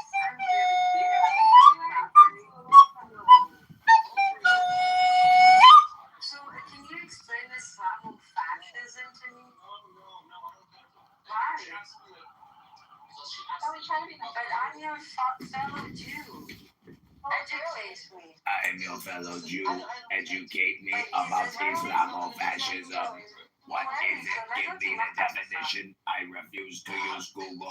Try to get a definition. I want to be political with you. I am a communist, socialist, fascist. אוקיי, בגדול. זה צריך, יש לזה הרבה רקע, אוקיי? אבל תקשיבי, אוקיי, את יודעת איך האוקראינים קוראים לרוסים? הם קוראים להם פשיסטים, אוקיי? פשיסטים רוסי.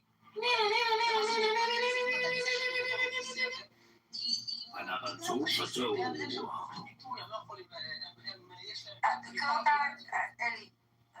He's bald, bitch! I know all about Islamofascism. I know all about the Green Belt. I'm just really curious to hear because I was surprised when you say I don't label it anti-Semitism. That was curious, but that's my bad because I should have expected you to attack it from the Islamophobic angle. So that's your argument, Islamophobia. Wait, what about Islamophobia? How do you explain the charity?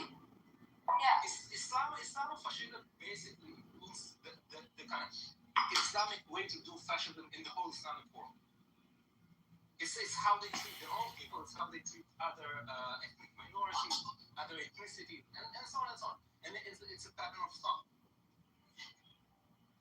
You know what? I will agree. And that applies to all. I want to agree with him. He's right. And he's correct. The Islam countries, they expel Muslims and they treat them shit like what they did to the Jews 80 years ago. He's right about that. But unfortunately, he's also part of the brainwash. I think you believe in Taqiyya, right? You're the one who believes in Taqiyya, No, right? I do not believe in Taqiyya. No, he's not that kind of Zionist, don't worry. Okay. Does Islamofascism, Ellie, in your mind, does it apply to all Muslims? Is it like inherent to Islam? It's like Russianism does not apply to all Russians. It's just how their society in general operates. Not in their nature fascistic. I think that any country that doesn't separate church and state is fascistic in its nature, including Israel. But I don't think the root is Islam or Judaism. I think it's not separating church and state and institutionalizing religion. You mix all of things. First of all, you can have a gradation of fascism. Let's start with that. Okay, so you don't have to lump I agree with you. The same way you have different manifestations of level of apartheid, for example. Yeah, fascism can manifest sometimes more severely, sometimes less. Let's say I would agree, for example, that Israeli society under the unfortunate rule of Benjamin Netanyahu became more fascistic. I agree with that. Where I would put Israeli society on the more severely. What you mean is that it's the first time that the fascist oppressive tendency and the root of this country since its birth, only not against Jews. It's the first time. It's the first time it's been. Why not? This is exactly the problem. No. Because again, this shifts the conversation. The Islamofascism. Why not talk about the Jewish fascism? Zionism. Because this is not the point of the conversation, and AKA I do not agree with that. Why? You claim that Islam is in nature fascist. Wait. If I understood you right, you said that they're societies. Didn't you say that's how they're societies? I said that Islamic countries manifest themselves today. What do they have? What do they? They and that. That thing they. That thing they and that. That thing they and that. That thing are that the fascists. That the Zionist Jewish fascism versus that Islamofascism. They don't know what that they doing. Hello? First of all, you have Islamic countries who are much less on the fascist gradation. When I asked you, does it apply to all Muslims, you said, well, that's what their society is. That's what they say. They don't know I that. asked you, does that apply to all Muslims? You said, well, that's what all their society That's what they say. Turkey. Or no, Turkey is considered a secular state. Listen, if you point to Turkey as the least fascistic... Did you hear me justify the existence of Islamic countries? I believe all countries need to be separated. I think church and state is a bad thing across the board. I think that any authoritarian, I think that any autocratic regime is going to end up any way other than fascist. We have been talking about the cause, okay? The cause of the changing.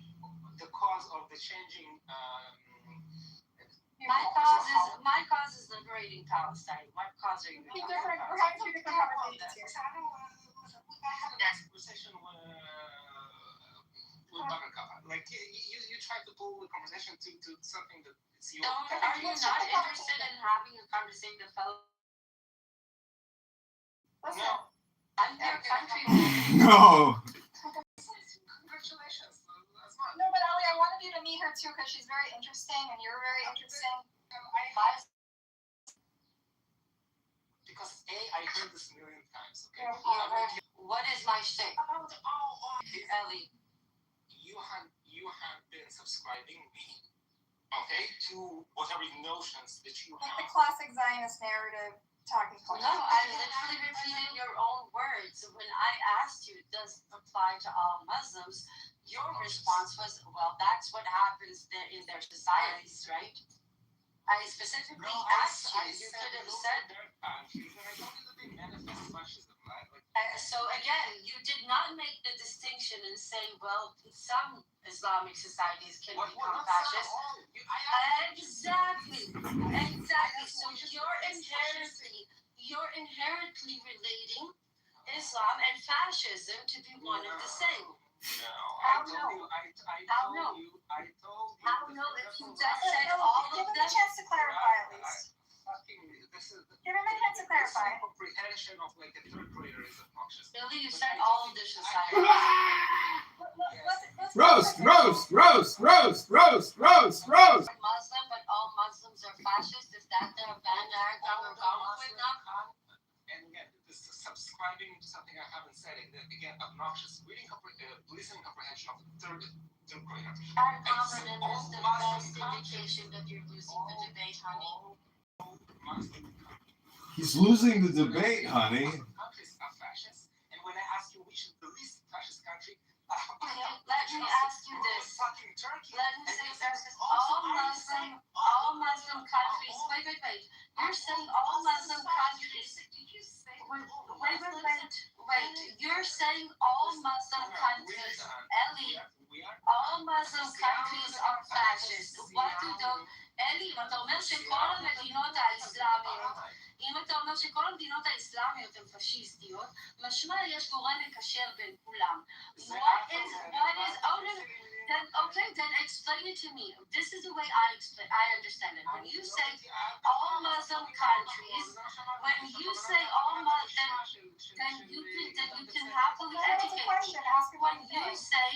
When you say all Muslim countries are fascist, then I'm asking, if it's not Islam that you're indicating as the common denominator, then what is the common denominator making all of them fascist? Because you chose to describe them as Muslim countries, so I have to assume you're blaming Islam.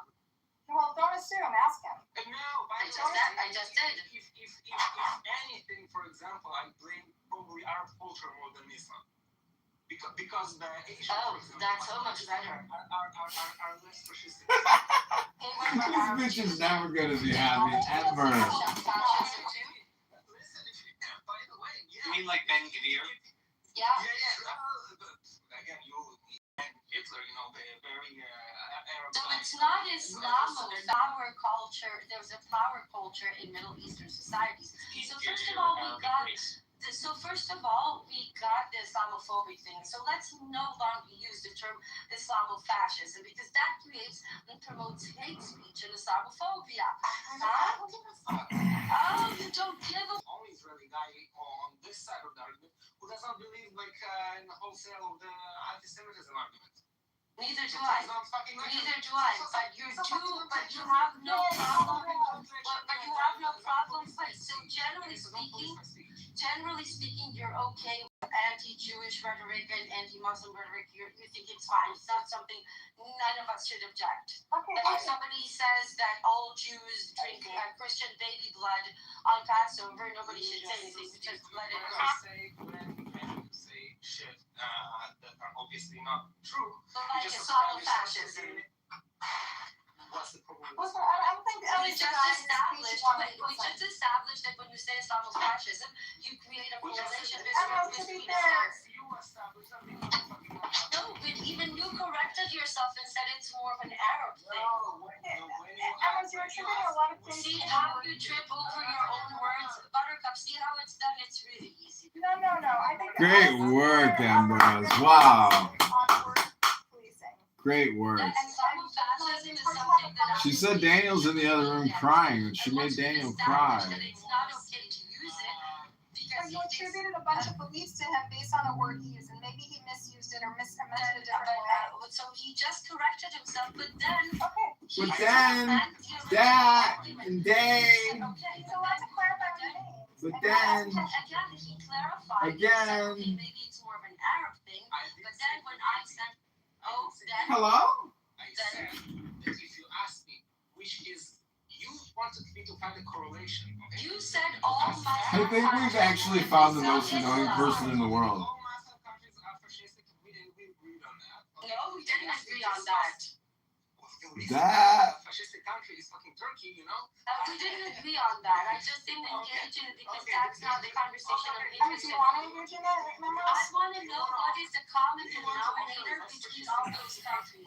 I want to know what is the common denominator making you group them together. Which is the last fascistic country in Turkey? What is the common denominator? Ali, 1 second. 1 second. This conversation, Guys, less fascistic country than Turkey. Okay, listen, let me say something. I think that there, as you know, because you're both really smart people, that there are many reasons why. I don't know about Ambrose here. Right? And one cause is overly simplistic. We're not going to, right now, solve why specific countries are or not fascistic. I don't think it's constructive. Okay? At least he doesn't know why. I think it's and you don't have to solve it. You can't, and you certainly can't attribute it to one factor. That's what he does when he says Islamofascism. That's what he does. And that's why he clarified. He walked it back. I didn't go with that. There you go. He said, okay, listen. Ellie is like a libertarian who wants to use whatever words he said when he says Islamophobia, it's no different than saying any other bloodline about Judaism and allowing it. and letting go unchallenged is the same thing as letting blood libel against Jews go unchallenged. Okay, when we get stuck in one Monsters word, doesn't use Jews, Muslim, Christians, and Buddhists in it, but he uses Islamofascism as an acceptable term. And says that every Muslim country is inherently fascist. Just look at their societies. Do you understand what that type of rhetoric leads to? I think we're missing the No, core we're idea not. here. We're missing We're the not. forest is We're by the trees. whitewashing, and this is exactly how. Do you have this that expression shit in Hebrew, ends up. missing the forest is by the trees? It's like you're missing the big picture here. And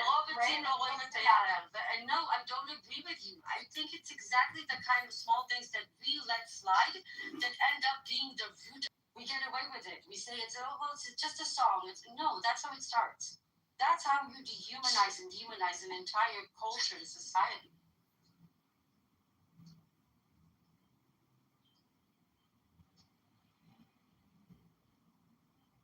Are you finished? Anybody wants to object to that?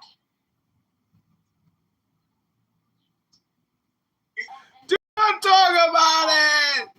Don't be specific. I think sensitive to fascism from growing up in the former Soviet Union, right, Ellie? Like, I feel like his perspective is a little different than coming from the sort of classic Zionist narrative about demonizing the Arab world. Ellie, do you want to jump in? Listen, I'm tired arguing with people, so I don't know, like, when shit will come down. Stupid people? Honey, you're the only one having a tantrum. How am I stupid? Do you want to debate other things with me? Come on, I dare you. Pick a topic. I dare you. Pick a topic. Pick a topic, honey. If you dare me, like, I dare you. Pick a topic. You want to talk about the green belt? Do you want to talk about what the Bundist? Do you want to talk about the genocide? Do you want to talk about the starvation policy? Do you want to talk about annexing the West Bank? Do you want to talk about what they do in Silwan? Okay, so Do you want to talk about what they did in Taipei or Tel Aviv? Do you? No. There's a reason you don't want to talk about it. Oh, He wants to talk about the disparity in the. I'm sorry, don't you live in Israel? Are you not aware that there is a genocide happening in your name? Okay. That's what you think? No, that's not what I think. It's what the scholars and experts think, not me. Oh, scholars. Okay. Yes. You don't want to talk about it. Why? We've debated it many times.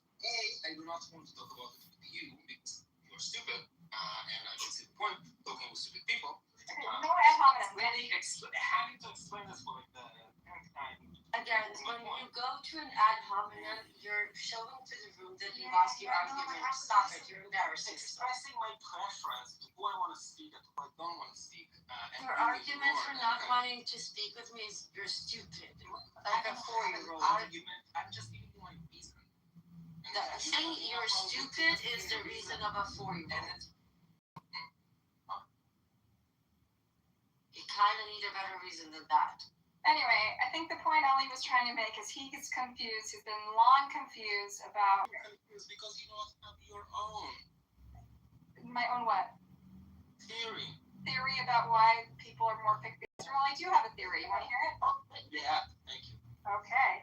So historically, if you follow Jewish history, Jews have always been news, and since the founding of Israel, the story of Israel is a very riveting story, which is why listen, I work in the media, and I know what makes an interesting story. And the Jews are an interesting story, objectively, right? These people who were chased out of, persecuted and murdered and chased out of every country, and then by some miracle created this state and have been by some miracle survived all these attacks from people, from their neighbors, right? And because we spent billions of dollars as an extra on their weapons in the last couple of years, as an extra layer of their relevance to the lives of people in the West, okay? So it kind of sounds like what you're describing. Actually, that's a good. To be fair, we give billions also to Ukraine, right? So it should be similar. Yeah, no, but what you were saying. But in the case of Ukraine, we're giving it to the victims. In the case of this, we're giving it to the perpetrators. You understand the distinction? But what you're describing is basically what Jews call anti-Semitism, but without calling it anti-Semitism yourself. Being fixated on Jews is finding us interesting. We are interested. Hold on, but just Ellie, Buttercup, I have a suggestion. I'm sending you a screenshot. I think this might be an interesting topic, especially because I'm hosting the people from there on the space Saturday. But it's a completely new paradigm that's being suggested of a demilitarized binational confederacy. It's a one-page. It can easily be read in like a few minutes if you want to read it to the room. I think that binational demilitarized confederacy. And I think it might be an interesting new kind of conversation that nobody's The touched yet. Palestinians are gone. Oh, actually, somebody food is here. Yeah, okay. It's like such a small. We're kind of like closing soon, so I don't know if I'm going to start a new big topic. This kind of was going to like wrap up this thing. Nice way to disrupt the conversation and pull it again to her pet peeve. I just think it's a bit more interesting than the things that we talked about again and again. So maybe you can finish. This is just an ongoing conversation I've had with Ellie for a long, long time, and I'm surprised that he still hasn't heard my view on it. I think we talked about what makes something an interesting news story, right? Ellie, do you recall discussing what makes something news For story? those of you interested, I put the link to that page in the chat. Thank you. Cool. We'll check it out. Yeah, I'm always interested in out of the box.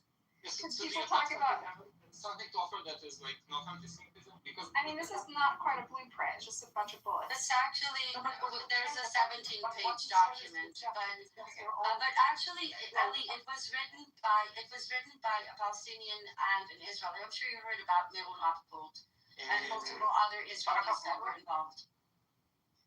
Okay, I don't want to get derailed because I just want to finish this conversation with Ellie, and then we can talk about a hypothetical binational state and what it might look like. Okay.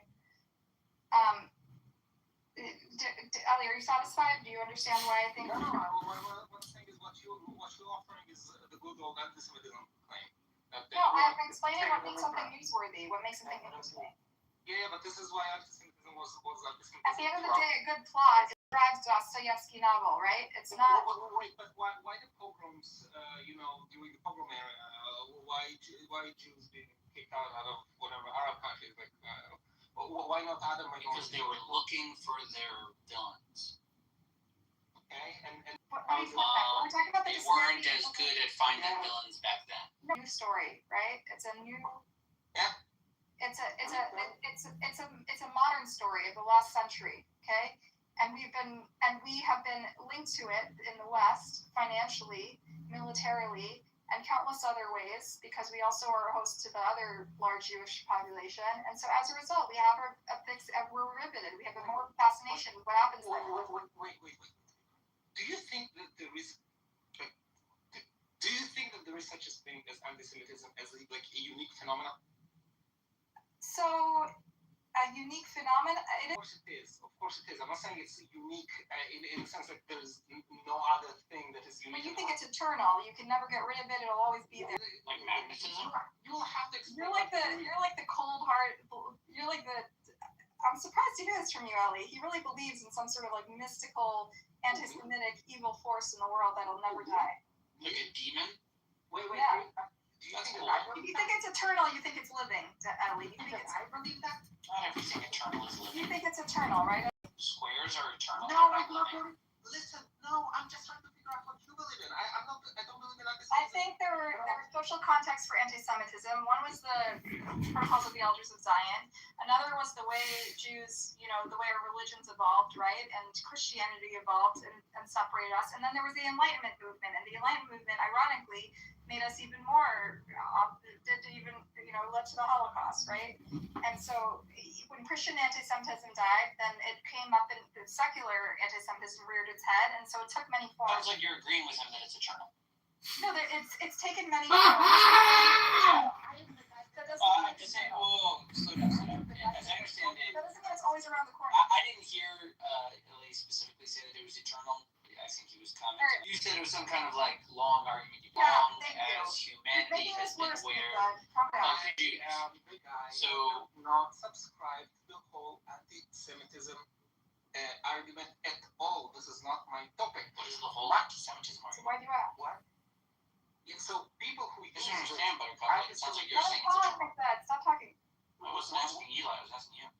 So when I ask Baraka, she does believe in a concept of anti-Semitism, not because I believe it, because I think she does. Okay, and my question to her when she's to me sounds only what more than fascination with this story and a country that we are enmeshed with financially and politically. You're not realizing that what you're describing is how Jews describe what anti-Semitism is.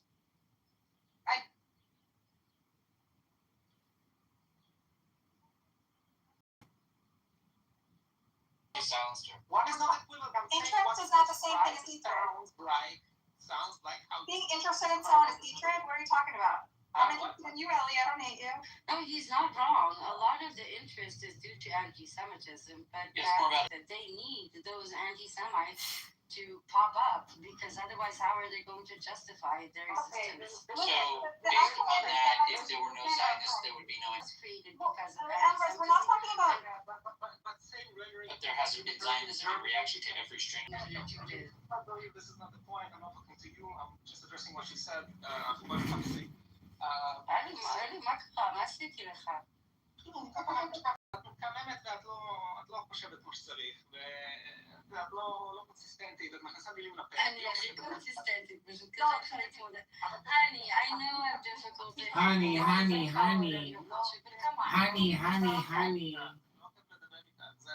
I'm not fun to talk with because I have truth and facts and you're just... No, it's because you're a highly annoying, extremely annoying person, honey. Facts are all propaganda and lies. I'm here to shame you. I'm here to shame you. I'm not here to make you... I didn't say save you, I said shame you. שיימי, כפרה, גם זה עשו לי, תאמיני לי, שום דבר חדש. מתבייש. מה האמת על זונה עם זין? בקיצור, Did you just admit it to being a whore? מה? Nothing. אבל אתה נשמע, באמת. כן, מאיימת, איך מאיימת על זונה עם זין תופס פה המשפט הזה? נו באמת, אלי. אין לי כוח עליך. כמה הוא צריך להגיד לך? I know. תודה. I ruined your fun. Alright, moving on. I think we go through this thing. Oh yeah, you really got someone. Yeah. Anyway, so talk about... Why are you so repelled by Emerald? I'm curious. What is it about her that's so repellent? Mel. Do you know any I don't care. This is boring. This is a boring conversation. It's a boring topic for me. It's not what I'm interested in. Yeah. Okay. Then what are you interested in? I was to talk about what I'm interested in. You interfering. I tried to be part of the conversation and you yelled at me. No, you're trying to... They're coming out with another Toy Story sequel. Yeah, you're trying to... Oh, wow. What you're interested in, and I can sense it, and I know what you're doing. And no, it's not... No, I actually... All right, well, don't be so antsy about it. Let the conversation flow, wait for your angle, and then jump in. And I dropped it. I didn't push my topic, right? Anyway, You're so whiny. I'm getting back to the fact... Jews are whiny. Sounds like what Jews historically describe it as... Not all of them. So I don't understand how you link... Listen, people covering Israel in contrast to other conflicts, especially one that's very similar, which is Ukraine and Russia, where we do have a stake in it, right? The media just does what brings money mostly, be it... So I work in the media, and as I've explained to you many times, Ellie, but I think it's going one... This is not the point. Ellie, you know there's church and state. There's a church and state between the money side and the reporting side. We don't make decisions on what to report based on money. We make a decision based on people's interests and what's a good story, right? Yeah, and I believe that in Santa Claus. So thank you. Do you think it's some vast conspiracy? Facebook is taken over by ads that are disguised to look like articles. Market capitalism, and media companies are market capitalism. And stories are written based on what interests people, and Okay. If you don't subscribe to that, you don't have a bridge to sell it. But what interests people ultimately makes money because people want to read an interesting Yeah, news. So why do people's interest hate? To hurt people. Don't get me otherwise. Okay. Hey, people are talking about it. My next point is with that said, journalists do have a political leaning and a political bent, and the media companies have a political bent. No, but it does impact. But at the end of the day, the population, what can be sold to them, okay, what interests them, what grabs their attention. So the question to me is, how come the stories about Ukraine do not grab people's attention? The stories about Gaza and Israel does grab people's attention. It's a very simplified version of what I'm. And how do you explain it? The way that you so far described it sounds a lot like what Jews call anti-Semitism. Jews don't say a morbid fascination is anti-Semitism. Yes, no, they do. Ask any Jew here. Morbid They actually do. fascination is They actually do. What is that supposed I'm morbidly fascinated by Israel. I'm morbidly fascinated. What he's trying to say is that it's this no Jews, no news kind of narrative. Exactly, which is not anti-Semitism. It is. No, it's not. Buttercup, the point is, Jewish exceptionalism can both be it's a two-edged sword.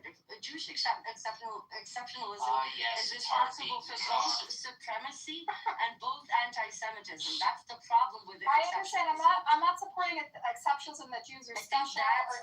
That's the argument Ellie's bringing. I understand that. But I just want to say, Ellie, but also objectively, Israel is interesting for reasons beyond just people's cheap morbid fascination. You're saying objectively covering Israel is good journalism? Listen, the people are drawn. First of all, we do write about quite a bit about Ukraine and Russia, but not enough for your preference. I understand that, Ellie. You think it's disproportionate. No, but the thing is that there's nothing wrong with Can I take the stab at this? I think Ellie's trying to say that this whole no Jews, no news is what Buttercup is. Feels a little anti-Semitic. Hold on.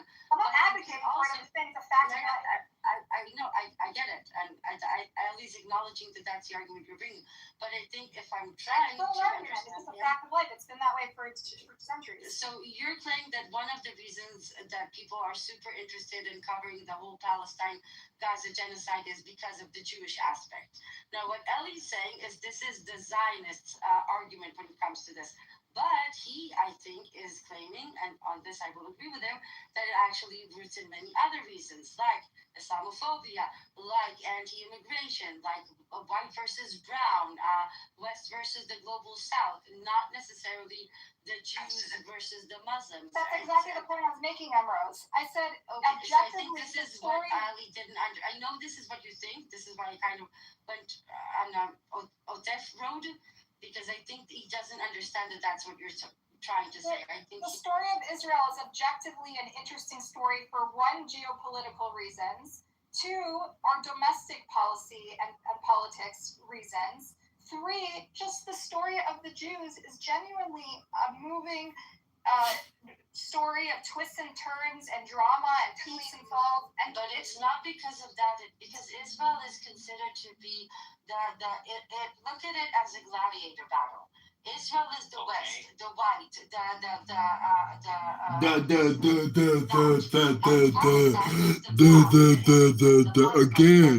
again.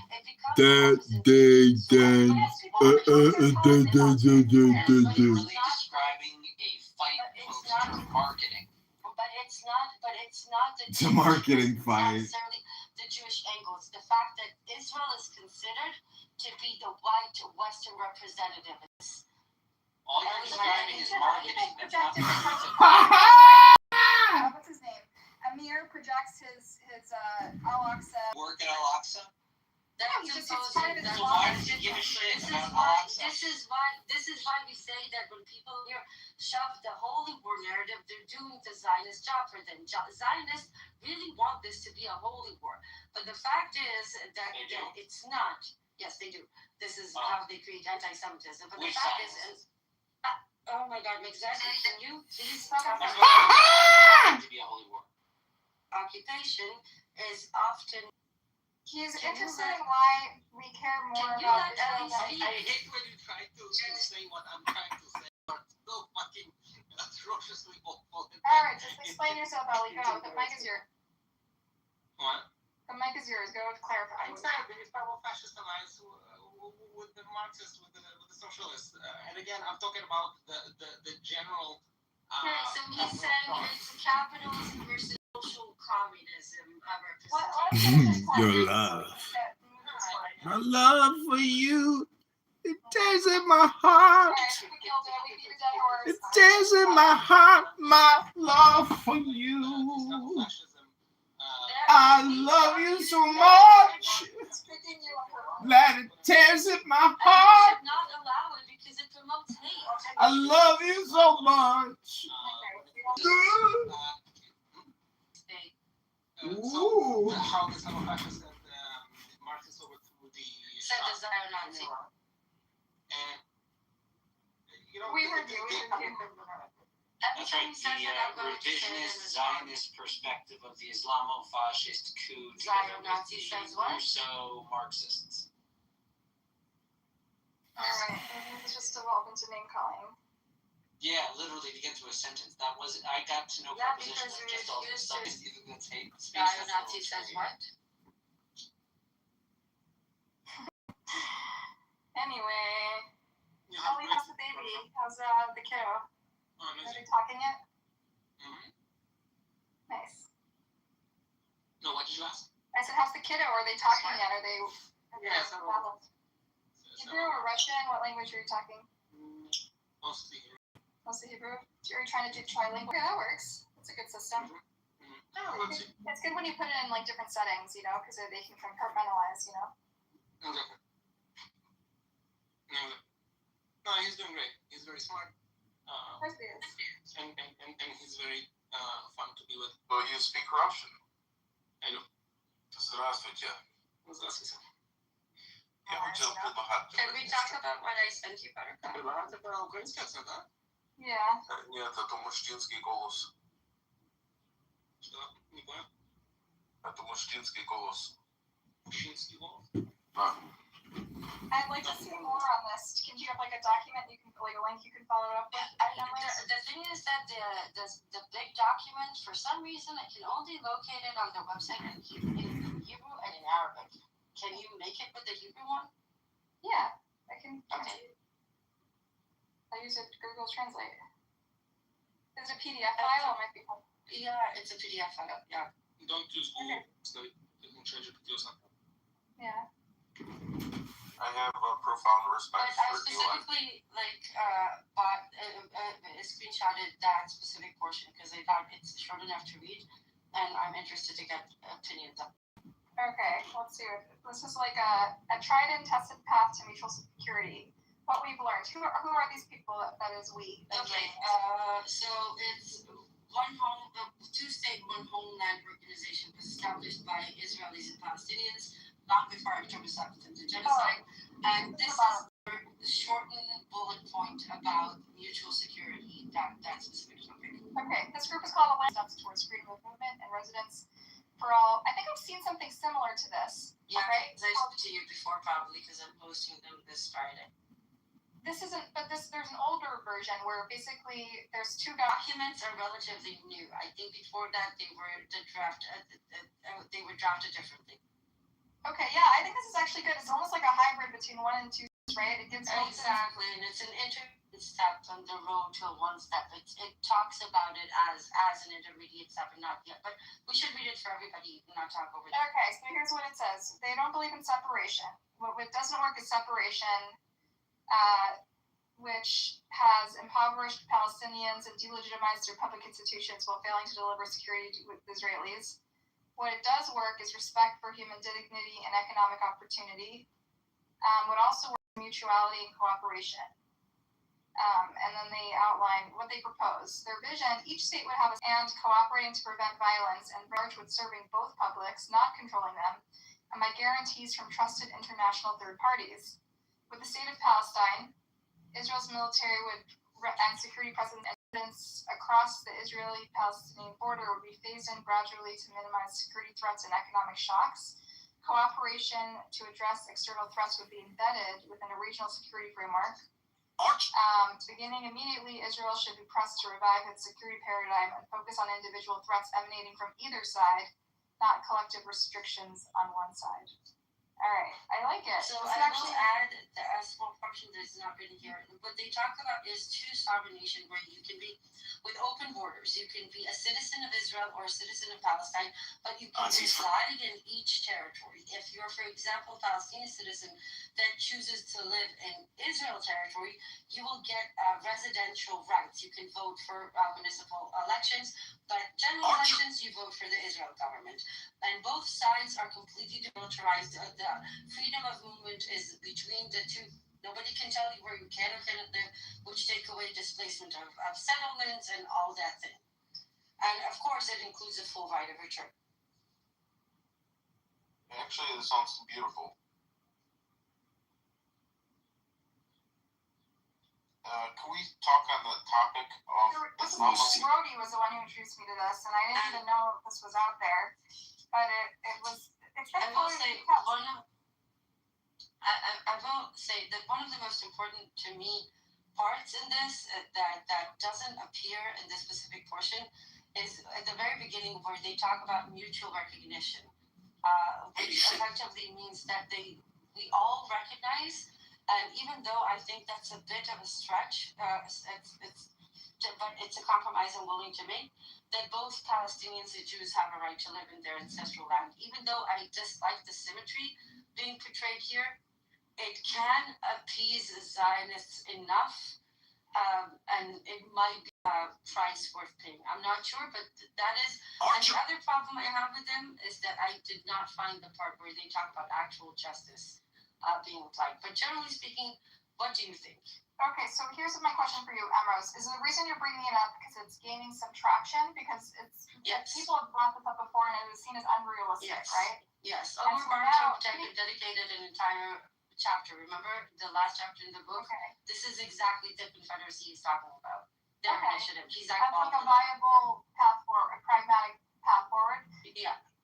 Is it getting traction beyond the Omar Bartoks of the world?